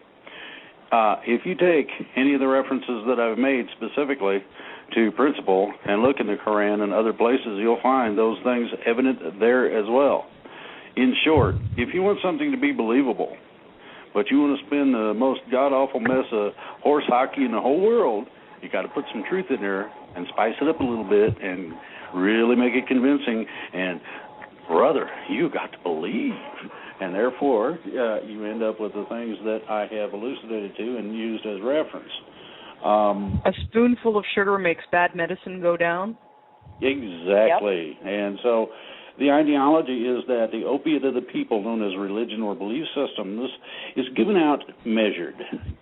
You don't find priests walking on water like they're supposed to. You don't find the signs, miracles, and wonders so self-evident as to be something that everyday people could do. I mean, my goodness, you don't need the church to do these things? Ooh, what happens to our money maker? Now you get the picture. Now, I know that's a little raw, but that's the way it is. Okay? Greetings to Sunfire, Tanaath, and Drake and company. I guess I am what is called the light worker. I have worked with the Arcturians and the Pleiadians and beings called the Blue People. All in all, all in the cause of love for the planet and all of the inhabitants and those in the beyond. A few of my friends have seen a reptilian streak in me, as I am seeing me shift into a reptile and back to a human. My question is, will this reptilian side of me make my ascension more difficult or impossible? And does my free will override this aspect of me? Your free will does or can override. When it comes to something like that, the best thing you can do is become aware of it and decide, is this something that bothers me? Is this something I wish to change? Because if it is something you wish to change, you can and you will. Okay. But if, on the other hand, if you decide, I prefer to be this way, you're not going to change. I am both Christian and traditional Native American, and I do give respect to people regarding belief systems, such as they have been led often falsely to believe. However, when an evangelical stated that gays have no conscience and only Christians are righteous, I drew the line. I asked, so God created 4 main spiritual paths for the 4 main cultures and then condemned 3 of them. I also stated that people born with different DNA or unable to be heterosexual because of childhood sexual abuse should not be condemned. I do not know that Jesus agrees on these points. What say you? I would say that Jesus, the being that was known as Jesus, was an extra dimensional. The whole hatred towards gays, homosexuality, stems from the reptoids who invented Christianity as a form of control, and their hatred of getting their butts kicked and handed to them on silver platters by the Andrani every time they try to stick their hands in the Antari system. The Andrani are genetically born homosexual or gay, so it's something that's prevalent with the entire race, and they were the ones that genetically introduced the homosexuality genetics into the Terran population. And this is where the dislike of homosexuals comes from, is because the reptoids don't like getting their butts kicked by the Andrani. Pretty much. And I would also submit that the being known as Jesus was, there was not one being. There was one dude who we now remember as, but the deeds that are ascribed to that being were actually conducted by many beings at the same time. It was a small incarnate invasion in an attempt to teach. And whether or not it succeeded, well, a lot of those teachings survived, but other interests were very quick to co-opt them and piggyback their own controlling and repressive ideologies along with all of those. A question for Toth and or Drake and or anyone else. I was just listening, and believe me, I'm behind, listening to the audio of a Gordon Duff interview and him saying that anyone thinking that there are any good ETs is sadly mistaken, and that I have to say that when he was on, I was almost sickened to listen to him and his huge ego. It was almost hard to take. What are your thoughts on the Gordon Duff interview, which I know was last year after the election, but before 12/21/12? I just recently listened to it, and I thought that he is one of the most arrogant persons to me and is more about the money than about humanity in general. What are your opinions of him? And thank you for all that you do. I think that Gordon Duff has a lot of really good intel, especially when it comes to things like 9/11 and that kind of thing, but for him to come out and state that only bad ETs exist is just as wrong or lacking knowledge and awareness of, as if with those like Stephen Greer and Dolores Cannon and the others that say only good ETs exist. Nature and existence dictates that all varieties of good ETs, bad ETs, neutrals, etc. exist. I mean, it would be like saying that all people on Terra are good and there's no bad, there's no bad Terrans. And it's like you can see with your own eyes that there's good people, there's bad people, and then there's people that are in between. Mm-hmm. So, I mean, it's like a common sense thing. You gotta use your common sense to, you know, take into consideration those kind of things. Okay. Can any of you explain holographic inserts? They're holographic. The universe itself is holographic in nature, and when it comes to like holographic inserts, it's like taking a piece of a puzzle, and maybe even though the puzzle's already created and already completed, or sometimes it's, you know, just taking a piece of a puzzle and putting it in a different place, or just inserting. When you're making a graph, you know, when you're creating an image graphically, taking a shape and putting it in the image, that would be practically about the same thing. You're taking a piece of holographic information and inserting it into that reality or that program or that thing. Can we backtrack for a moment, or? Go for it. I want to. You know, we were talking a bit about Gordon Duff and this notion that there are no good aliens or anything like that. It reminds me a lot of the Marshall V. N. Summers and his quote-unquote allies of humanity and that material. And the material contains some of the same basic messages. And these are, and I can address them point by point. 1, aliens exist. 2, they all want our stuff. 3, they are fighting over us like dogs over a bone. 4, they've been interfering with us since we first stood upright. 5, we are somehow hopelessly outmatched against them. 6, anyone who tries to tell us that they are here to help must be lying because they all want our stuff. 7, humanity is entirely without any meaningful allies. And 8, that's okay because we're good, and even though we refuse to step in, we're rooting for you. So I've got real problems with this because it's a very incredibly disempowering message. For that alone, I would discard it as, well, complete and utter horse hockey. Be careful with that kind of material. If it leaves you feeling like it's the end of the world and you're hopeless, that is put there to harm you. It is not the truth. So I'll present you with the with the revised list. Aliens exist. There's thousands of different kinds occupying multiple layers of existence, including spirit realms, dimensions, densities, parallel universes, incarnated like humans, as well as what we would understand as conventional space-based things that we could conceivably visit in a spaceship. 2, some of them want our stuff. Some of them want to stop the ones who want our stuff. Some don't give a damn either way. Some just want to see us make it through this without destroying ourselves and our planet. Some genuinely love us and are doing everything within their laws, morals, culture, and power to see to it that we win. 3, there is a lot of interaction going on up there, including alliances being made and canceled, people working together, people warring, people causing mischief, people trying their damnedest to help Earth and Earth humans. While there's plenty of squabbling, it is not for who gets the right to gnaw on us.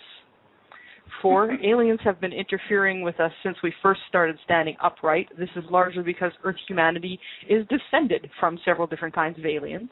In the last 10 to 15,000 years, somehow the ones that aren't very nice are the ones who won out and got the ability to interfere with us more unfettered. This is coming to an end. We are definitely not outmatched. Humans have a great deal of power, though we've been forcibly lied to, indoctrinated, and told this wasn't the case in an effort to trick us into never exercising that. In addition, we do have allies. There are many aliens that have absolutely no need for our stuff and would help us out simply because it is the right thing to do, or because they hate the ones that are trying to take us over, or because they're bored and need entertainment and it's more fun to see us succeed. Whatever their motivations, we do have meaningful allies. Marshall V. N. Summers' allies of humanity are likely anything but, and are more likely to be a clever ruse of the negatives to get us to give up hope and stop struggling so we can go down the throat a little easier. The situation is complex and confusing, but we are equipped with tools to handle it. Foremost among those tools are our ability to discern and our ability to assert our own sovereignty personally and at a societal level. So yes, it's a bit of a mess, to put it lightly. I would use your discernment. Okay. You there? Hello? Uh-oh. I'm here. Her call just dropped. That's our fan club, I guarantee you. Yeah, and we've got 3.5 minutes left. Okay. Well, please call back, baby. Okay. I had one more question I was going to ask, but let me wait and see if they are able to dial back in. No, they probably won't be able to dial back in because they've been disconnected in overtime. That sounds about average. Yeah, let me see if they can. They may not be able to get in. Well, I've got some answers for you. Okay, let's see. Yeah, Tanaath disappeared. Okay, let's see.